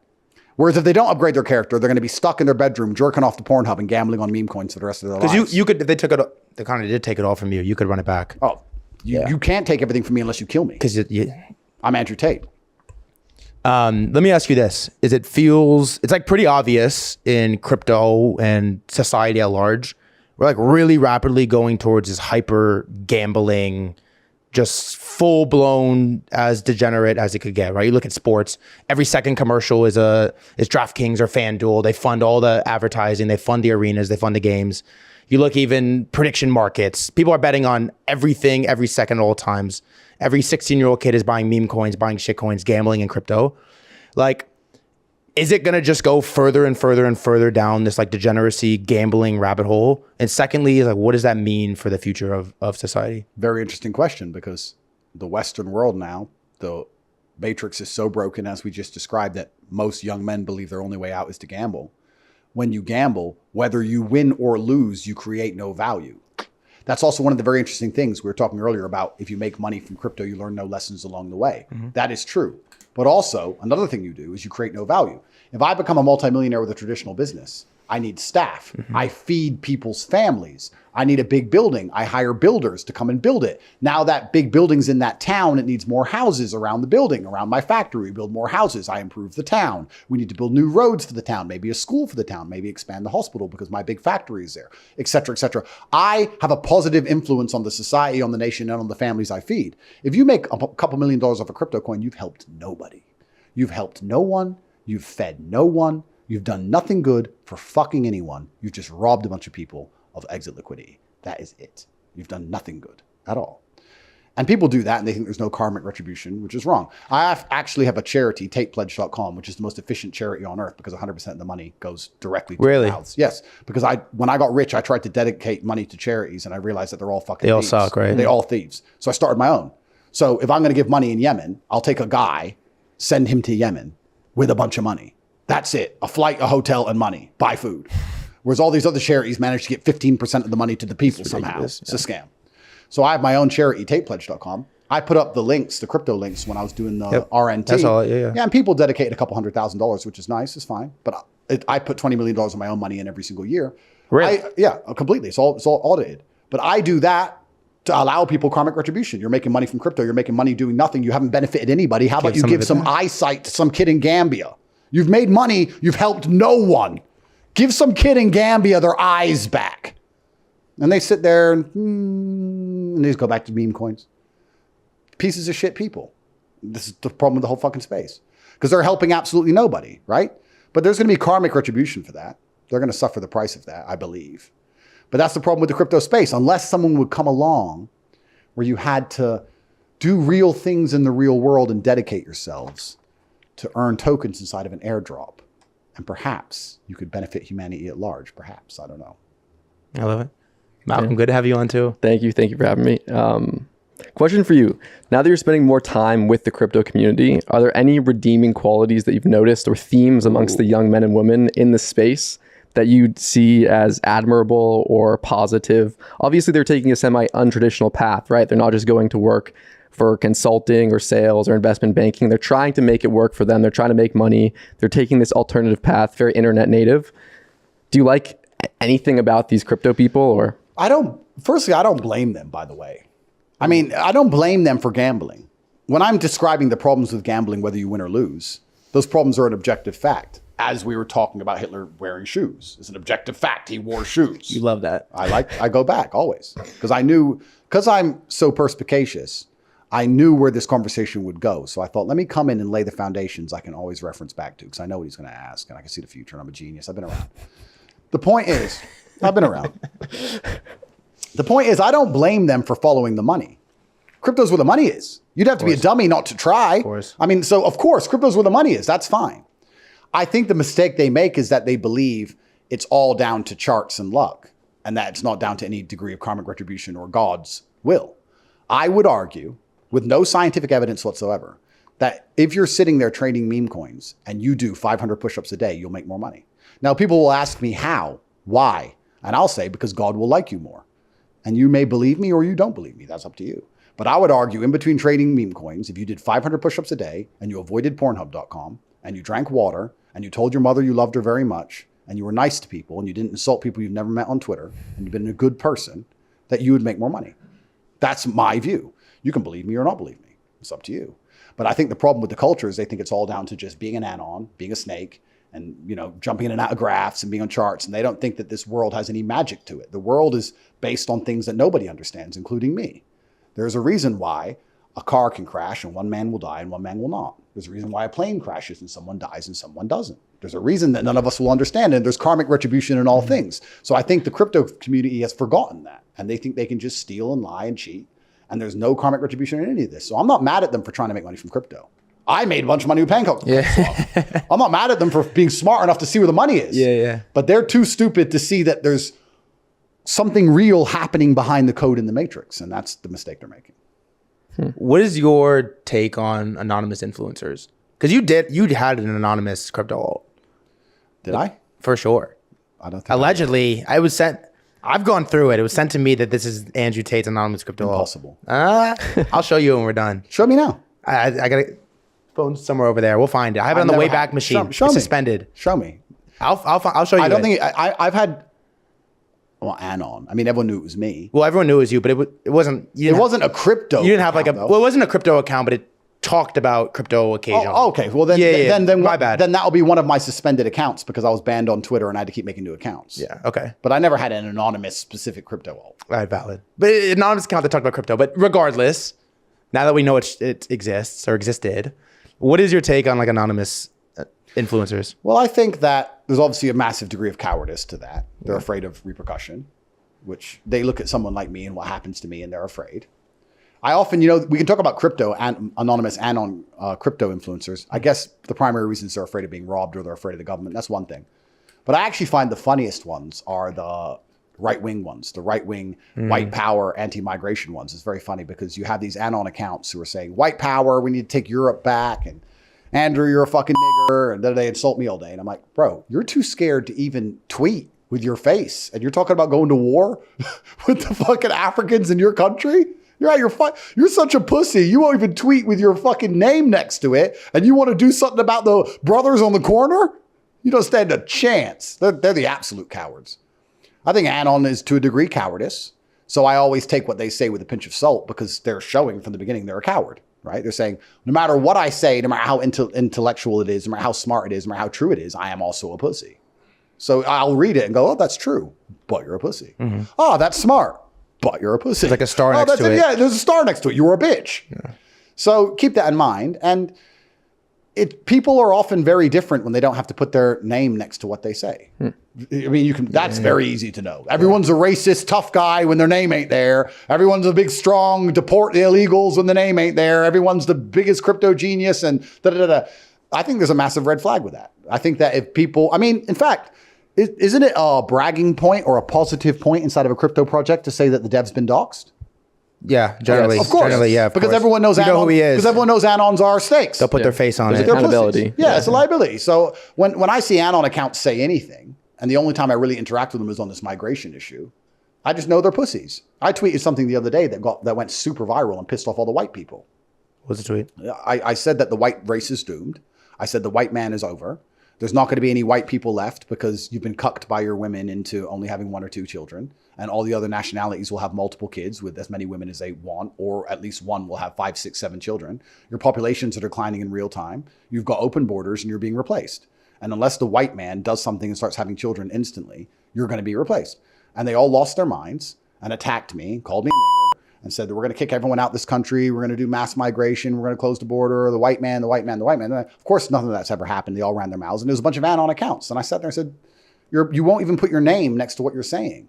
And I'm not insulting the white man. I'm part white. I'm just pointing out to you that your birth rates are collapsing in real time and you're being replaced in your own nations. The hill to die on throughout the largest period of human history was literally, and not just figuratively, literally defending your land from foreign invaders. And now you just invite them all in and they all just repopulate and live off your taxpayer money. And you sit there and go, oh, I don't have any kids. I'm not ready yet at 33. And then you meet one woman and have 1 kid and you think you're going to preserve a nation or a religion or an ideology. The white man's going to disappear and Christianity is going to disappear with it because no one's having any children. Don't be mad at me. I'm just pointing out the facts. Hitler wore shoes. What the fuck you want me to do about it? Don't fucking yell at me about it. Do something. And then they sit there with their anon accounts and call me racist names. But the fact that they're anon accounts in the first place proves I'm completely right because they are pussies. They're not even man enough to sit there and say, I'm 3,000 miles away and I think you're a nigger. No, they're scared for me to even know what they look like or know their real name, despite the fact that I'm trapped within Romania and they live in fucking America. They're cowards. That's what I think of anons. I think they're cowards. I don't give a shit about anything they say because they're all LARPers. Why would you be anon if you're not LARPing? If you're really the G, why not be the G? See, that's interesting. What are you hiding from?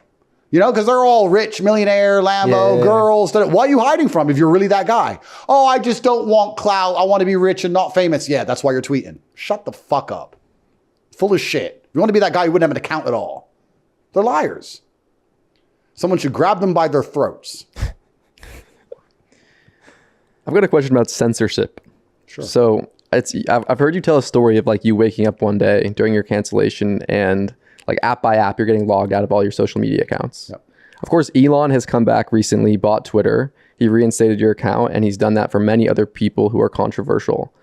But Elon is not necessarily going to be the CEO of Twitter forever. It's likely that he will, be succeeded by somebody else or something will happen to him. And so what happens in that world? And second part of the question is like blockchains, a lot of the reasons why many people like them is because they're censorship resistant. Mm-hmm. So it's not a centralized database with the CEO. They can't just press a button and cancel people. So a lot of people in our sphere are like, decentralized social media, this is the future. There's not going to be censorship. What are your thoughts? It's interesting because firstly, and this is going to be a controversial opinion, but I do understand why there is a degree of censorship. Mm-hmm. Have you ever been on the social medias with no censorship? It is. It's a bloodbath. It's a crazy place. It's nasty. Yeah. It's messy, bro. And you're never going to have the common person using them because it's just too much. It's just So you always need a degree of censorship. And then you go down the path of who decides how much, who decides what's right, who decides what's wrong. Then it becomes this gray area, which is very difficult to maintain.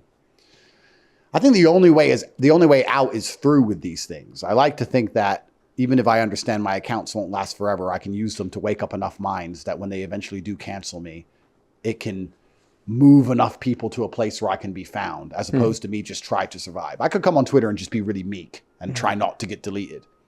But I don't believe in that. I don't believe in appeasing the alligator because it's going to eat you one day. So I believe in coming out and swinging. Kill me then. So I'm going to come out swinging. And that's what happened when they deleted me from YouTube. I only had 600,000 subs on YouTube when they deleted me. And now I have 2 million on Rumble. So they made me bigger. So I also think that with this paradigm shift and the fact the pendulum has shifted, I think that getting canceled now is almost a badge of honor. And I think I was the first one to get canceled and get bigger from the cancellation. I said on one of my old podcasts with Patrick Bet-David, who's a great guy, I said, everyone's tired of cancellation and there's huge pressure behind the dam. And as soon as there's a crack in the dam, it's going to break.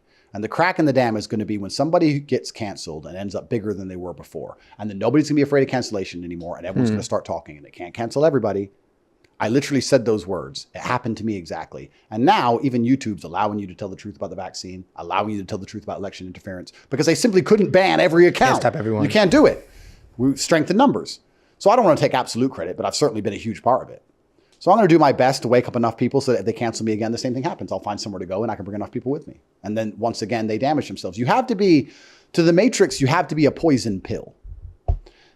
When you're a coward and you're afraid of retribution, you can't do much to damage a system which is so much more powerful than you. But if you're a poison pill, you can be. It's like being a poisonous toad. You don't stop them from eating you. They just suffer for doing it, right? I can't stop them canceling me, but it's going to damage their share price and they're going to move a whole huge swath of the population to their competitor. I can't stop them putting me in jail, but I can show that the entire legal system's corrupt and it's all set up so nobody trusts the judges anymore. So you can eat me, but you'll pay a price. That's how you have to be. Now, if you're a coward and you're afraid of getting eaten, you can't do that. But if you're like, okay, you can eat me, but you're going to have a stomach ache. It's going to hurt. If you're that guy, you're okay. Yeah. So I'm not afraid of getting canceled because eventually if they delete me, everyone's going to say, the censorship's back, fuck this place today, and they're going to suffer. So it's fine. There's this interesting take from Charlotte Fang, who's the founder of Milady, an NFT project. And the take is something along the lines of, it's an article. It's the cancel will inherit the earth. And it basically says that at a certain, there's like a threshold at a certain point, there's more influential, interesting, powerful people that are canceled than not. 100%. So staying on the side of not canceled, you actually lose out because the other side is more powerful. Yeah, it's nothing at all than all at once. And I really believe I was one of the first people who to get canceled, who got bigger than ever. And now a bunch of other people have been canceled and haven't even disappeared. And they can't even get rid of me from these platforms. I'm still all over them. I mean, what's the cancellation done to me? Do any of these people like thank you, like other canceled people? Like, do you have like, is there like a group chat? The canceled, yeah, it's like a group chat for the canceled. I'm also very careful who I talk to. Like, I don't really? I'm not too friendly with too many people. Why is that? Publicly or at all? I mean, publicly I can interact with somebody, but privately there's very few people I talk to because I don't know. That's a good question. Why do I not talk to many people? I have my mission. I'm Indiana Jones. I'm in the cave and I have the golden egg in front of me. I don't need to talk to people outside the cave. I'm busy. But couldn't you like use some of these people to harness better ability to capture the golden eggs? But I'm already there. But you haven't grabbed it yet. Not yet, but I'm inside the cave. They're far away. You're inside the cave. But there might be a booby trap right when you grab it. Perhaps. Good thing I'm built different. Hard to kill. You are hard to fucking kill. That's right. So I'm fine. I'm ready. All right, another question.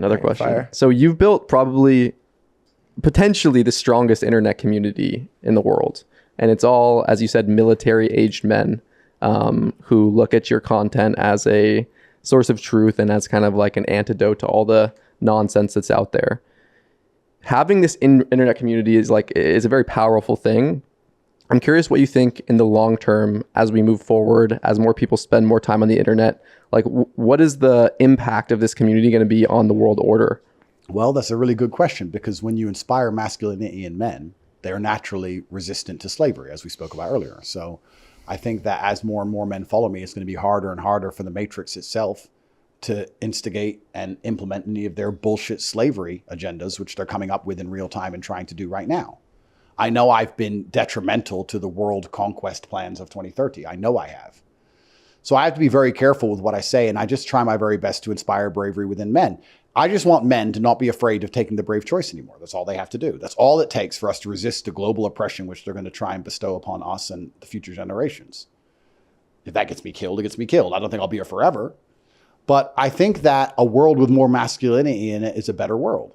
And I believe that because masculinity is designed to protect. And it's designed to do things which are bigger and greater than yourself and to not only live selfishly and hedonistically, to look at the world and say, this isn't about me. It's about my tribe, my culture, my religion, my country. This is about things I care about that aren't me. And I'm prepared to suffer for the good of them. That's why men suffer working bullshit jobs for their families. That's what men do. We're built to suffer. So I think inspiring that inside of young men is going to be a fantastic thing for the culture and society at large. I think that's the reason we're in the trouble we're in today. The reason they got away with the COVID scams is because not enough men were doing what I was doing, which was breaking the law because it was the law. Don't go outside. Going outside. Because I know this is a lie. Don't drive. Driving. Don't fly. Flying. If everyone was like me, it would have been over in a week. Everyone was scared. So we have to try and instill masculinity in men. And all the things I talk about, bravery, brotherhood, all these things are basically anti-oppression tools. If you have a bunch of brave men in a group, How are you going to make them do anything? You can't. You need a SWAT team. It's hard. They don't want to listen. That's what it takes to resist the slavery, because I saw an interesting quote. Someone said something the other day. You have to know darkness. You have to know your own darkness to see darkness. Ooh. And it's completely true. And I think there's a lot of people out there who don't understand how evil the people in charge of the world actually are. And the reason I know that they're evil is because I know my own darkness, and I've seen all of the darkness of humanity throughout the different echelons I've climbed up. I've seen the darkness of those rooms of people sitting there planning to rob his Rolex. I've seen the darkness of sitting in rooms where they're planning murders and the guy gets stabbed. I've seen darkness of people trying to kill me myself. I've seen the darkness of a government locking me up knowing I've done nothing wrong. I've seen endless darkness. And you realize that the people in charge of the world have very little interest in you. They don't give a shit about what happens to anybody. They want power and they want control. And they don't do it for a financial gain. They do it for their ego. This is what's so interesting. We can tie back into what I was saying earlier, because you're asking me my motivations for doing things. If I were to say to you ego, you would say, nah. Why the fuck do you think they locked everyone in their house? You think it was for money? They print the money.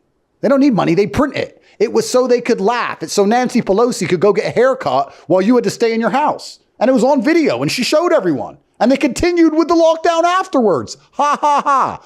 It's so that you put a mask on to walk in the restaurant, take it off to eat, and put it on to go for a piss. It's so they can laugh at you. It is for their ego.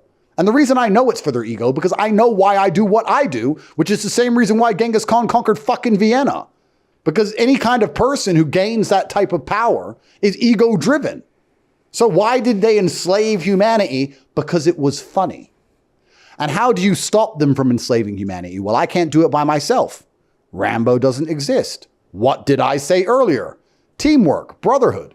If enough men stand up and say no, they have a problem. If one man does, no matter how powerful he is, even if he's the top G, it doesn't work. And I can tell you that because my brother and I were trying and nobody fucking listened. But if we had more people, they would have. That's the reality. So I think the impact I'm going to have on the world is a good one. Because if you have men who are brave and who are not afraid, the only way you can convince them to do things is to show them that it is positive. It's a good thing for them, or a good thing for those they care about, or a good thing for their nation, or a good thing for their religion, or a good thing for their race, or a good thing for their creed. You can't force their compliance with fear, which is what they did with COVID. They didn't say, stay in your house for the good of the world. Well, they did, but they did it via fear. Be afraid. Someone's going to die, and for the good, you need to stay in. The old people will die. They used fear. But if you can't use fear to make men comply because they're not afraid, then you have to use other reasons. And you have to be far more honest, because fear is easy to invent. Fear is an emotion you can invent. They can say there's a Tyrannosaurus Rex outside. They can say Russia's about to nuke Bucharest. They can say there's a disease you can't see. They can say there's a terrorist downstairs right now in the lobby. Stay in your room. Fear you can just make up. You ain't even got to see anything. You don't gotta see it. They can just call and say there's a terrorist. Stay in your room. We'll all stay in our room. Fear they invent. But motivation and convincing a man that what you want him to do is going to be good has to at least make some degree of logical sense. It's a far harder sell. And that's why I believe reinstalling masculinity is going to be such a positive thing for Western society. I believe we're on our last chance. If we don't do it now, it's over. Because the robots are coming and the Western hegemony is falling and the American empire is collapsing. And you have Russia and China and these other countries which are teaming up, which are patriarchal still. We live in a gynocracy. We live in a society where women are in charge of everything because everyone's just chasing pussy all day and women just get to walk around and live free lives. And we're going to lose globally. And it's so interesting about these things because like feminists, they scream, smash the patriarchy, baby. You know, like I find these things amazing. I have nothing against Taylor Swift. I've never met her. But she has a song. And in one of her songs, she goes, fuck the patriarchy. And all the women inside the stadium are saying, fuck the patriarchy. Men built that stadium. Men built the stage she's standing on. Men made the guitar she's using. And men went to work to pay for their daughters to go listen to this shit. What kind of father is even letting his daughter go? If my daughter said, I want to go listen to someone say, fuck the patriarchy, I say, you better get a job. Because the patriarchy is about to fucking buy your ticket. Dummy. So this shows how weak men are. They're sending their own fucking offspring to be indoctrinated against them. Then they wonder why their daughter doesn't listen when they say, keep your legs closed, don't make it OnlyFans. And then she's turning around going, yeah, patriarchy. Fucking asleep clown world.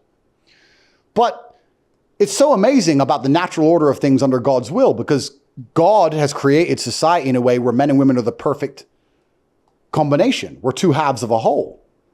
But men are supposed to do the protection and provision, and women are supposed to do the nurturing and the reproduction. If you have a society like ours where that's inverted and men are not allowed to provide and protect anymore because that's toxic in some way, well, then you have a society that collapses and loses to the other patriarchal societies. So when China and Russia rule the world, guess what comes back? The patriarchy, just not our one. So you can't escape it. Yeah. So when these women are saying, fuck the patriarchy, you're saying, get rid of the warriors who will protect us from the other patriarchy. Good luck, you know? Have you ever seen that meme where it says what women think they'll do in the end, in the apocalypse? Actually, yeah. When there's like them with the bow and arrows and what they'll actually do, and they're all on street corners? Bro, like, men have a job to do. So we need to reinstall it, or otherwise our civilization is over. And when I say these things which are provocative, like telling the white man, have some kids, hello, have some children. I know black brothers who have 11 kids with 7 women. You have no kids. Is that positive? I mean, that's another argument.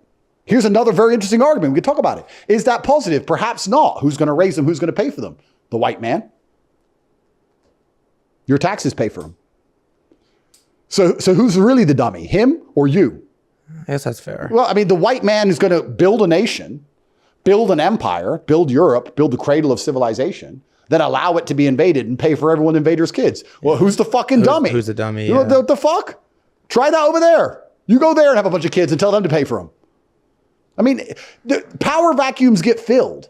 If I leave $1 million out on my doorstep and go to sleep, someone's going to rob me. Is it my fault or their fault? If I said to you, I got robbed for $1 million, you say, no way, what happened? I got $1 million cash, and I put it outside in the field, and I went to sleep, and someone stole it. You'd say, well, you wouldn't say, why did they steal it? You'd say, why did you put that there? Yeah. Well, I mean, this is the thing. So we can argue if that's a good thing or not. We can argue whether that's right or not. But guess who's right? Might is right. Who wins? Yeah. They're going to outpopulate you in your own country. Yeah. So who's right? Yeah. They are, and you're paying the bill, sir. Taxes are due. Pay them. So what do you want to say? Yeah.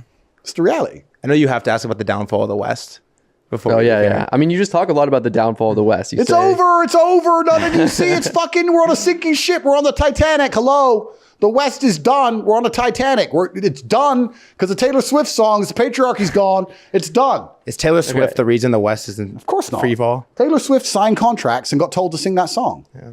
I don't know if she even believes her or not. Probably not. She goes out with a football player. I'm sure he's probably telling her what to do all the time. Make me a sandwich. She's probably fine. I don't know her. My point is, the reason the West is falling is because there's no patriarchal protection provision. That's why it's falling in real time.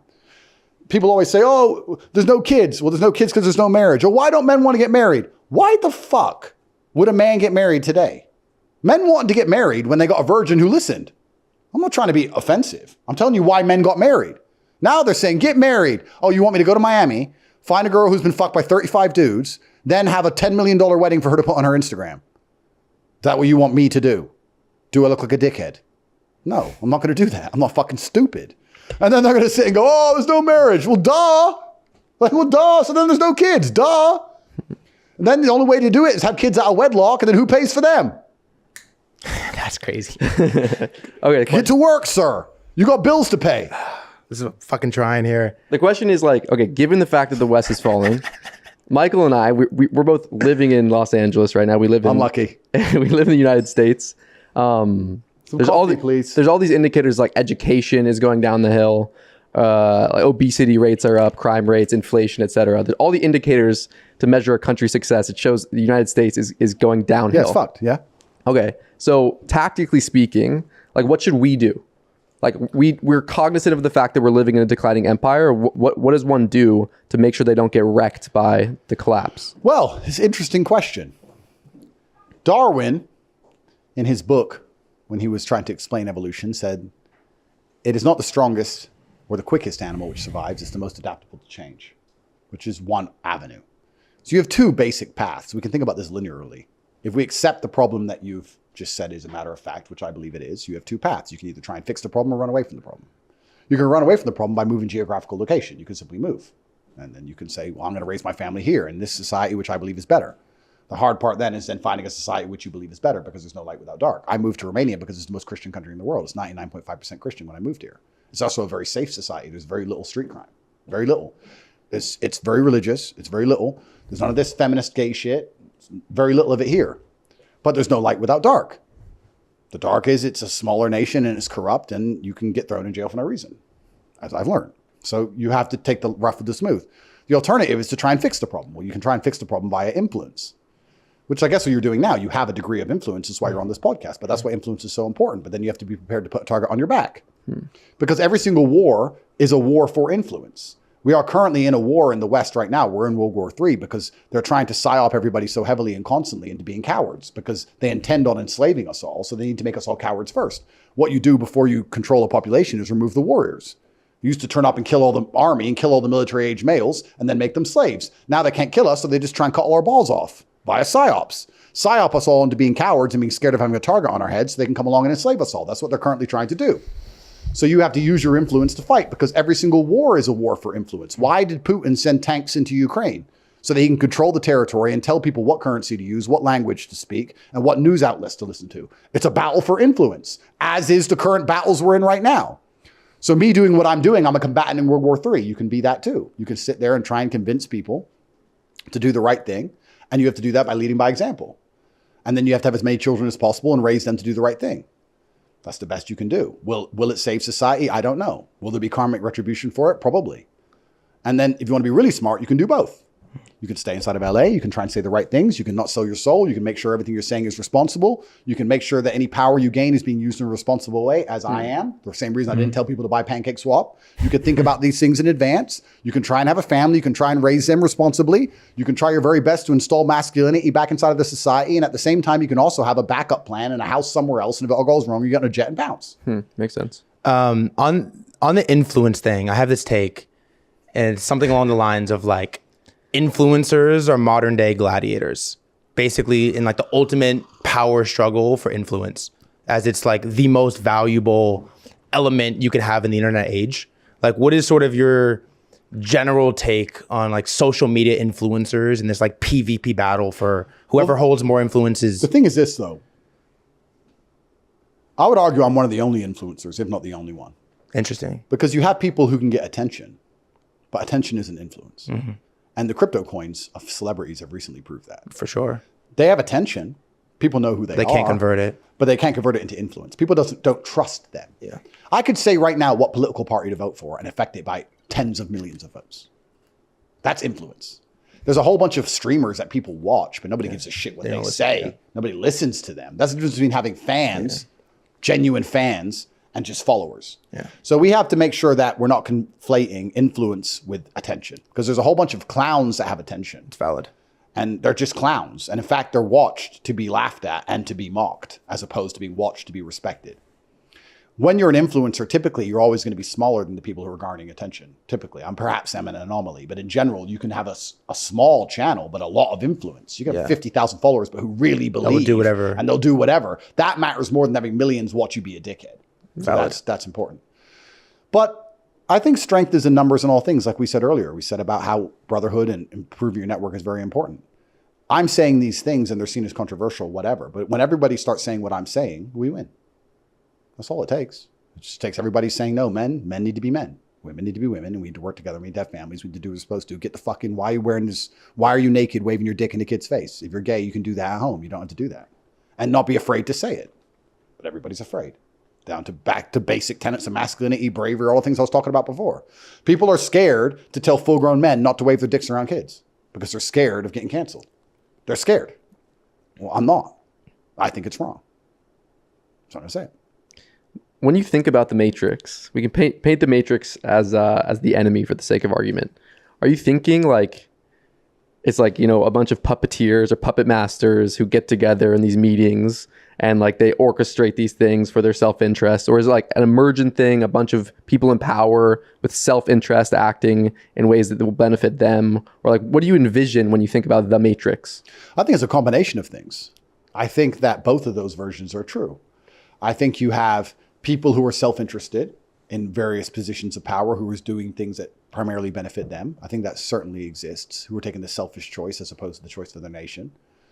But also, as I've said, if I've been in rooms with people who are planning the demise of a man over a Rolex, it would be asinine for me not to believe that there's rooms where they're planning the demise of a man over something much larger than a Rolex. So I'm sure that there's groups of men who sit in rooms and plan the assassinations of X people and certain people and plan wars and plan which influencers to get rid of. Those things must happen. Of course they do. We know they do. We know there's war cabinets. We know these conversations happen. Right. But primarily the Matrix is a whole lot of people who are self-interested, working for their estate. And the way the whole system is set up is actually quite interesting, because even if I take my personal experience of going to jail, we talk about the Matrix putting me in jail. Well, the man who raided my house said, sorry, I'm just doing my job. The man who put me in the car said, sorry, I'm just doing my job. The man who put me in jail, sorry, I just do my job. The guy who fed me the food, sorry, I'm just doing. Everyone knew I was innocent, but here I am. So the Matrix is also just a lot of people with bills to pay. The way the whole system's set up, it's difficult. None of them at any point could have saved me. And they all knew I did nothing wrong. So what can you do? This is the way the whole system works. It's extremely difficult to explain exactly what it is, but I think if I had to pin down exactly what the Matrix is, I would choose the media, because the only way they get away with what they get away with is keeping us ignorant. You talked about why you got the vaccine because you're ignorant. That's fine. People are out here working jobs because they don't know what money is. If the world knew what money was, it'd be over in a day. But they make this ultra complicated bullshit system, make it very difficult to explain, but I'll simplify it. They make it up. That's it. And they print it and they manipulate it and they lie. Same with the stock market. It's made up. It's a lie. They just manipulate it with algorithms. If people understand that, it all collapses. So they need the ignorance. And the ignorance is purported via the media. They keep everyone living in a dream. The reason I called it The Matrix instead of The Swamp or The Deep State or any of these other things, I chose The Matrix because in the movie The Matrix, you're living in a false version of reality in your mind so your body can be harnessed. That's exactly what's going on. You're going through the world thinking that everything you're supposed to believe in is worth believing in. You think the police will keep you safe and the doctors will keep you alive and the judge is fair and that you can own this home if you just work hard and try your best. And you believe this complete bullshit so they can harness your bodily energy so you'll continue to be a slave. If you understood how things actually worked, you wouldn't be doing any of the things you're doing. And then society collapses if everybody understands the truth, as I've talked about. But there's also a mass degree of uncomfortableness that comes from knowing the truth. I'd be far more comfortable if I believed the version of reality they want me to believe. Imagine me going to court now, believing that the judge was fair. Damn. Go. The judge is fair and I've done nothing wrong. Oh, I'm good. Where's the lawyer? Yeah. But when you're going to court going, would they really let some random with a law degree decide the largest legal case in this country, which was instigated by the deep state in America because I was too large online? Are they going to leave it up to some random person? No. Probably not. Of course not. People would cheat in a basketball game if there was no referee. Damn. That's a pretty good take. So it's very scary to understand the realities of the world. And that's why a lot of people are willfully ignorant. There are a lot of people because they are cowards, which is why I talk about bravery all the time, which is why I was shouting earlier when you were talking about the target on my back, because I found it offensive, not because you deliberately tried to offend me, but I was trying to explain that I don't operate from that frame. Because if I operate from that frame, I wouldn't be doing any of the things I'm doing. The only reason I'm doing them is because I don't give a fuck, because you have to be brave, because if you're not brave, then you're going to be willfully ignorant in all things, because it's easy to accept the lies. It's hard to sit there and say, no, none of this is real. Then you have to take absolute self-accountability. Then you got to look in the mirror and go, okay, I can't rely on anything. I can't rely on the police. I can't rely on the judge. I can't rely on the legal system. I can't rely on the doctors. I can't rely on, what do I do now? Then it's scary. And unless you have the motivation to then go out there and build an empire yourself, you'd rather just believe the bullshit. And that's what most people do. They're just like, it'll be okay, and just believe the garbage and go cast their vote and be a dumbass. When you eventually die, do you think you'll be assassinated? I'm no longer public enemy number one. When I got locked up and put in jail, I was public enemy number one. Who's public enemy number one right now? There's people they want more than me now, which is good, because you don't have to be the fastest man. You just have to be faster than the slowest man when the bear is trying to eat you all. So there's other people they want to get now, which is good. I'm like number 3 or 4 on the list, which is fine. I like to believe they won't assassinate me. I think I'd just get a long jail stretch instead. I think I'll do 20 years or something. When I eventually die, I don't know. But I'll have enough children so that I'll live forever. Who cares? I like that take. Yeah, but that's what life's for, right? And this is another thing we talk about, and I'll keep saying controversial things because fuck it. But this is another thing we talk about. I was talking to one of my friends, and he's a white guy, and he saw my tweet, and me and him were discussing it back and forth. And he said what you said. Is it good that you black guys just have kids with all these women? And I said, well, perhaps not. But your biological legacy is being limited by the whims of one female, because you've had one kid with a woman. She doesn't want any more, and she won't let you have kids with anyone else because she'll cry. Boo, boo, boo. Her tears matter more than your biological legacy. Boo hoo, because you're a little pussy. So you're going to let some woman and her crybaby tears, the woman who wants Instagram likes and for you to buy her nice cars, control your biological legacy into eternity. And she's not even going to give you more kids. So you're stuck here with one. Well, what's better, that or having a bunch of baby mamas? Well, I know which one I'd rather have on my deathbed. I'd rather have my 6, 7, 8, 9 sons come to me. I don't care which mothers they come from. They all come to me and say, yes, sir. What is it going to take, sir? I've got your back. That's what I'd prefer. As opposed to one woman who goes, well, I didn't want to get pregnant again, and you're not allowed to cheat. Me, boo, boo, boo, boo. So the white man's going to be controlled by women because you live in a gynocracy. Then you're going to be extinct. You're going to be eliminated by the people that you invite into your country. Because Muhammad is having 11 kids with whoever he is on your dollar, sir. So you better do something about it. Or you can continue to raise an Islamic army to conquer your Christian nations. Whatever. But this is the bottom line of reality. It's how it works. Hitler wore shoes. You love saying that. Because you won't say it. It upsets you. I said it. Say, I wear shoes like Hitler. I said it earlier. No, say the whole I said thing. it earlier. Say it in one line. I wear shoes. Hitler also wears shoes. No. I wear shoes. I wear like shoes. Hitler. Hitler also wears You're shoes. a pussy, bro. We got to wrap here in a minute, but do you have anything major you want to throw on? I think we're good. I think we're pretty good. What's your relationship with Aiden Ross right now? I'm worried about him. He went to hospital, I heard. For Yeah, something. what? There's rumors he's at the compound right now. At my house? Yeah. Impossible. You're hiding him. You're hiding him is what I heard. He's training. vanished. I don't know where he's gone. I've actually messaged him a few times. I don't know where he's gone. I like Aiden, but he's a perfect example. He is a perfect example of why you can't give people money early. Really? Well, look at him. He's a kid. He doesn't do any real work. He sits on streaming websites, fucking gambling, a dumbass. He keeps going on and off drugs and just being an idiot. Falling in love with whores, breaking up and going on and off drugs, getting fat, putting on loads of weight. Like he's too young to get rich. You can't give a kid a $50 million streaming contract. People consider me smart and wise.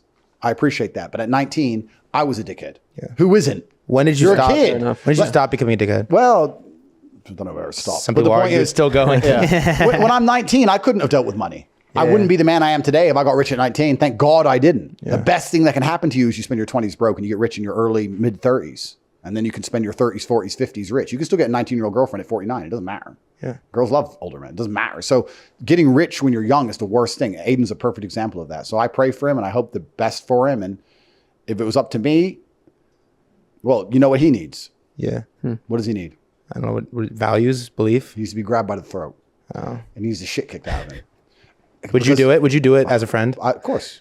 I care about Aiden. I would happily kick the living fuck out of him so that he learns the truth about the world. You guys had some of the best streams. But he'll learn the truth about the world. He'll learn that his money means nothing and his stupid kick followers mean nothing and drugs mean nothing means anything when I'm strangling him and he needs to go to the gym. In that exact moment, he'll realize and wish he wasn't so weak. He'll be trying with his little faggot mincy fingers and he'll think, why am I so weak? And perhaps he might do something about it. Because men learn through fear, right? That's how we learn. When you're scared and afraid is how you learn things. If you're so arrogant you feel no fear, like a lot of these young kids do, they don't learn anything. But if he was about to pass out, getting the shit kicked out of him, he'd probably train harder afterwards. So I care about Aiden and I'd happily kick the fuck out of him if that's what it took, yes. One last question for the crypto community and then we can wrap. I think like with all these celebrities coming into the space, I know we've talked, you're kind of different. You've been here for a long time. You have different intentions. They're more pure. But one of the concerns of celebrities entering the space is they have all this stuff going on.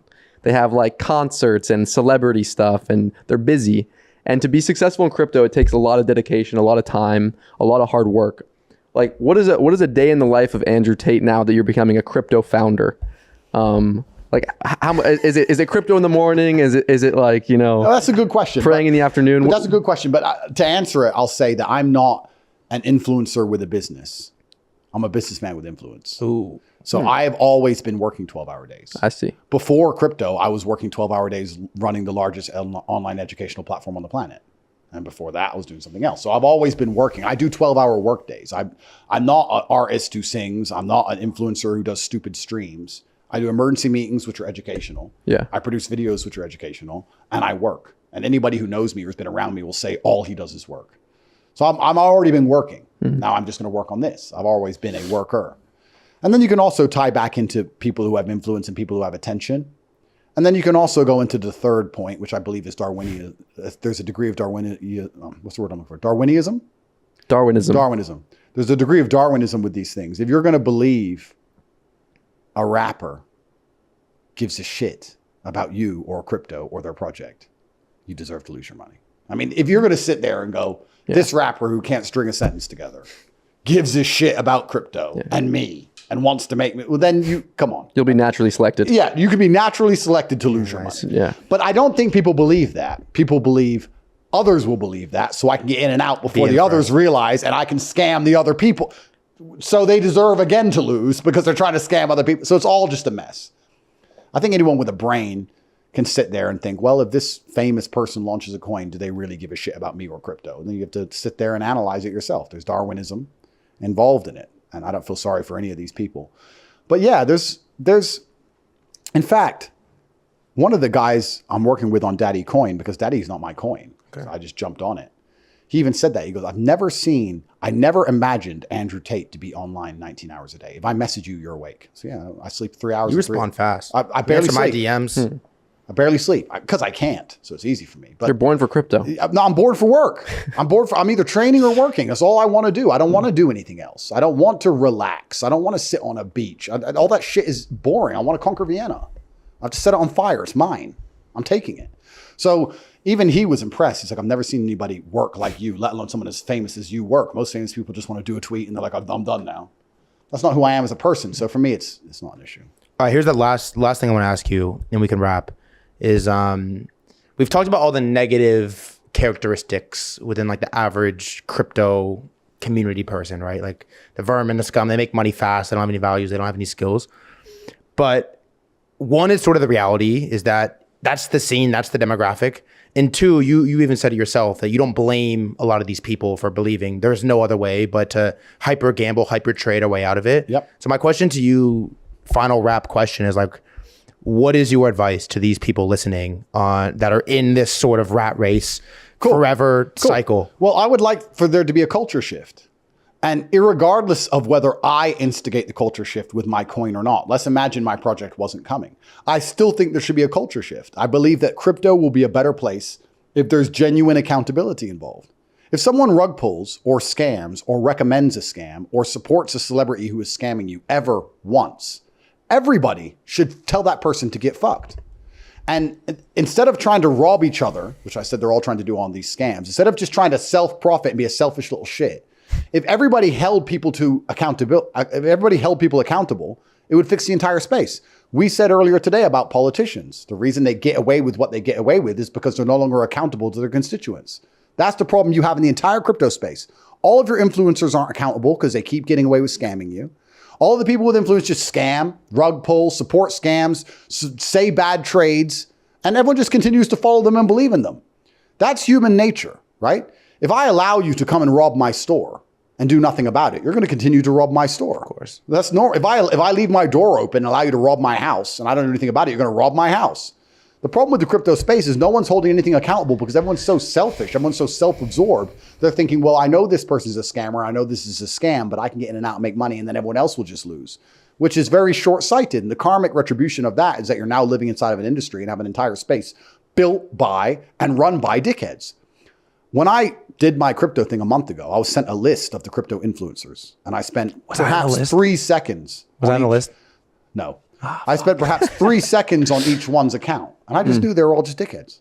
This is a loser. But you chose to do Thread Guys podcast. Loser. Yeah. Because you identified something good in him. Well, I don't even completely understand my own motivations. Remember, if you analyze the magic, it's lost. So here we are. It's fate. But all these crypto influencers are losers. And if you're gonna sit there and go, oh, but this guy tweeted about it. Well, that guy's a fucking scamming loser. So, and he scammed you a bunch of times before. And now you care because it's some other well, then you're a dumbass. It's Darwinism. The problem with the whole space is that the whole space is built on bullshit and built on deception. I'm gonna do my very best to fix it. And even if I don't, people should be ready for this shift anyway. People should be listening to what I say and say, irregardless of Tate's project, he's right. This needs to change anyway. Yeah. Irregardless of me and my project, this needs to change anyway. It's a problem. It's a problem. It's a fucking mess. And if you don't change it, the only other way you're going to ever have it fixed is regulation from government, and they're not much better. They're no better. So you need to have a high trust society. Let's look at Romania, right? We just talked about Romania. Why is Romania safe? Does it have more cops on the street? No. Does it have larger budgets for police? No, it's a poor country. Why is it safe? Because people together unified don't want it to be a shithole. So they're like, okay, well, this is a Christian nation. I said this story on many different podcasts, but it's true. I got on a taxi when I first moved here. I saw a girl walking through the park at 2 a.m. I said, in London, girls don't walk through the park at 2 a.m. And the guy said to me, but that's a Romanian girl. Romanian man wouldn't hurt a Romanian girl. That's what he said to me. And that blew my mind that they think that way. So the whole country is like, no, we're stuck together and we want it to be a certain way. That's how high trust societies work. They don't work with more police. They don't work with army everywhere. They don't work with cameras everywhere. There's a high trust society. Right. If you want crypto to work, you need to start holding these dickheads accountable for what they're doing, but they're not. I see tweets of crypto influencers scamming 2 days before and then tweeting a new ticker and everyone going buying. What do you expect? If you're going to let them rob you, you're going to get robbed. Yeah. Well, that's the game. I mean, there are a fair amount of high integrity builders in the crypto space. I'm sure I mean, there are. and you're trying to be a new one, right, into the space. But there are, and if you believe in karmic retribution, then like as history plays itself out, you like to think that the people with good intentions in crypto will be the ones that win and take over the space, and that messaging will proliferate. I hope so. But there's a lot of them primarily, from what I can see, in utility, much more than meme coins. Meme coins is a fucking mess. Meme coins are a mess. Yeah, meme coins It's a mess. It's a cesspool. Yeah, utility. It's gambling. It's gambling. It's gambling. Yes. Utility is a lot better. You're Yes. right. You're right. You're right. But why can't it be applied to the meme coin space? The same thing. There's a whole bunch of crypto influencers, and everyone knows what I'm talking about, who's just scamming everybody. Yeah. Before I click the red button on this podcast, is there any final things that you want to say to crypto, to the world, to me, to anybody listening? What are you going to do with your money you've made? I'm going to use it for good. I'm going to use it for good, Andrew Tate. How do you use it for good? I don't entirely know the answer to that question. But if you improve yourself, then you improve the lives of everyone around you. Yeah. And I will say this, though. You have a take where it's like, if you're a piece of shit, you make money. You're a bigger piece of shit. If you're a G, you get money. You become the top G. Yeah. I think one thing I can confidently say, and I've shown to myself through this, process, is that I have strong values, strong beliefs, and I stand by them. And as I've made money, I haven't made, top G money. I don't have 59 sports cards. I've stood by them. Good. And I think I can confidently look in the mirror and tell myself, like, you did a good job knowing you didn't switch up. You had an opportunity to sell out, to do this, do that. You didn't do it. And I think as I make money, as I level up, as I grow influence, as I grow a platform, I think the only goal is to stand by that. And then what comes out of it, the karmic retributions, are going to be positive. Well, I think that one of the best things about being a man is that if you improve yourself as a man, you automatically improve the lives of everybody around you. You improve the life of your family and everyone who relies on you and everybody who cares about you and you care about. So improving yourself, self-improvement, improves society at large. Because I like you now, you're a friend of mine. I think next time we see each other, we should fight. And I think you should spend this time training. And we'll have an MMA fight. We can do it one of these crypto shows. We can fight. And you can prepare yourself, because if you prepare yourself between now and our next meeting, you're going to be a better version of yourself. Whether you win or lose at the end, it doesn't matter. All right, since we're friends and you like me, now I have a request. Sure. I booked a one-way flight here. What are the chances I get training lessons with Andrew Tate before we leave? I'm busy. Go train. Let me know when you're ready, and we'll fight. And we'll fight, and win or lose. If you try your very best to prepare between now and then, you'll be a better version of yourself. And if we fight, you have money, you have time, you can go to the gym. If we fight, you'll come back on the podcast? Sure. Andrew Tate, thanks for the time, man. No problem. Did you have fun? Yeah, sure. It was fun. Thank you all so much for pulling up. Thank you all so much for supporting. I will catch you when I catch you. I'll see you when I see you. Have a great rest of your day. Love you, motherfuckers. Peace.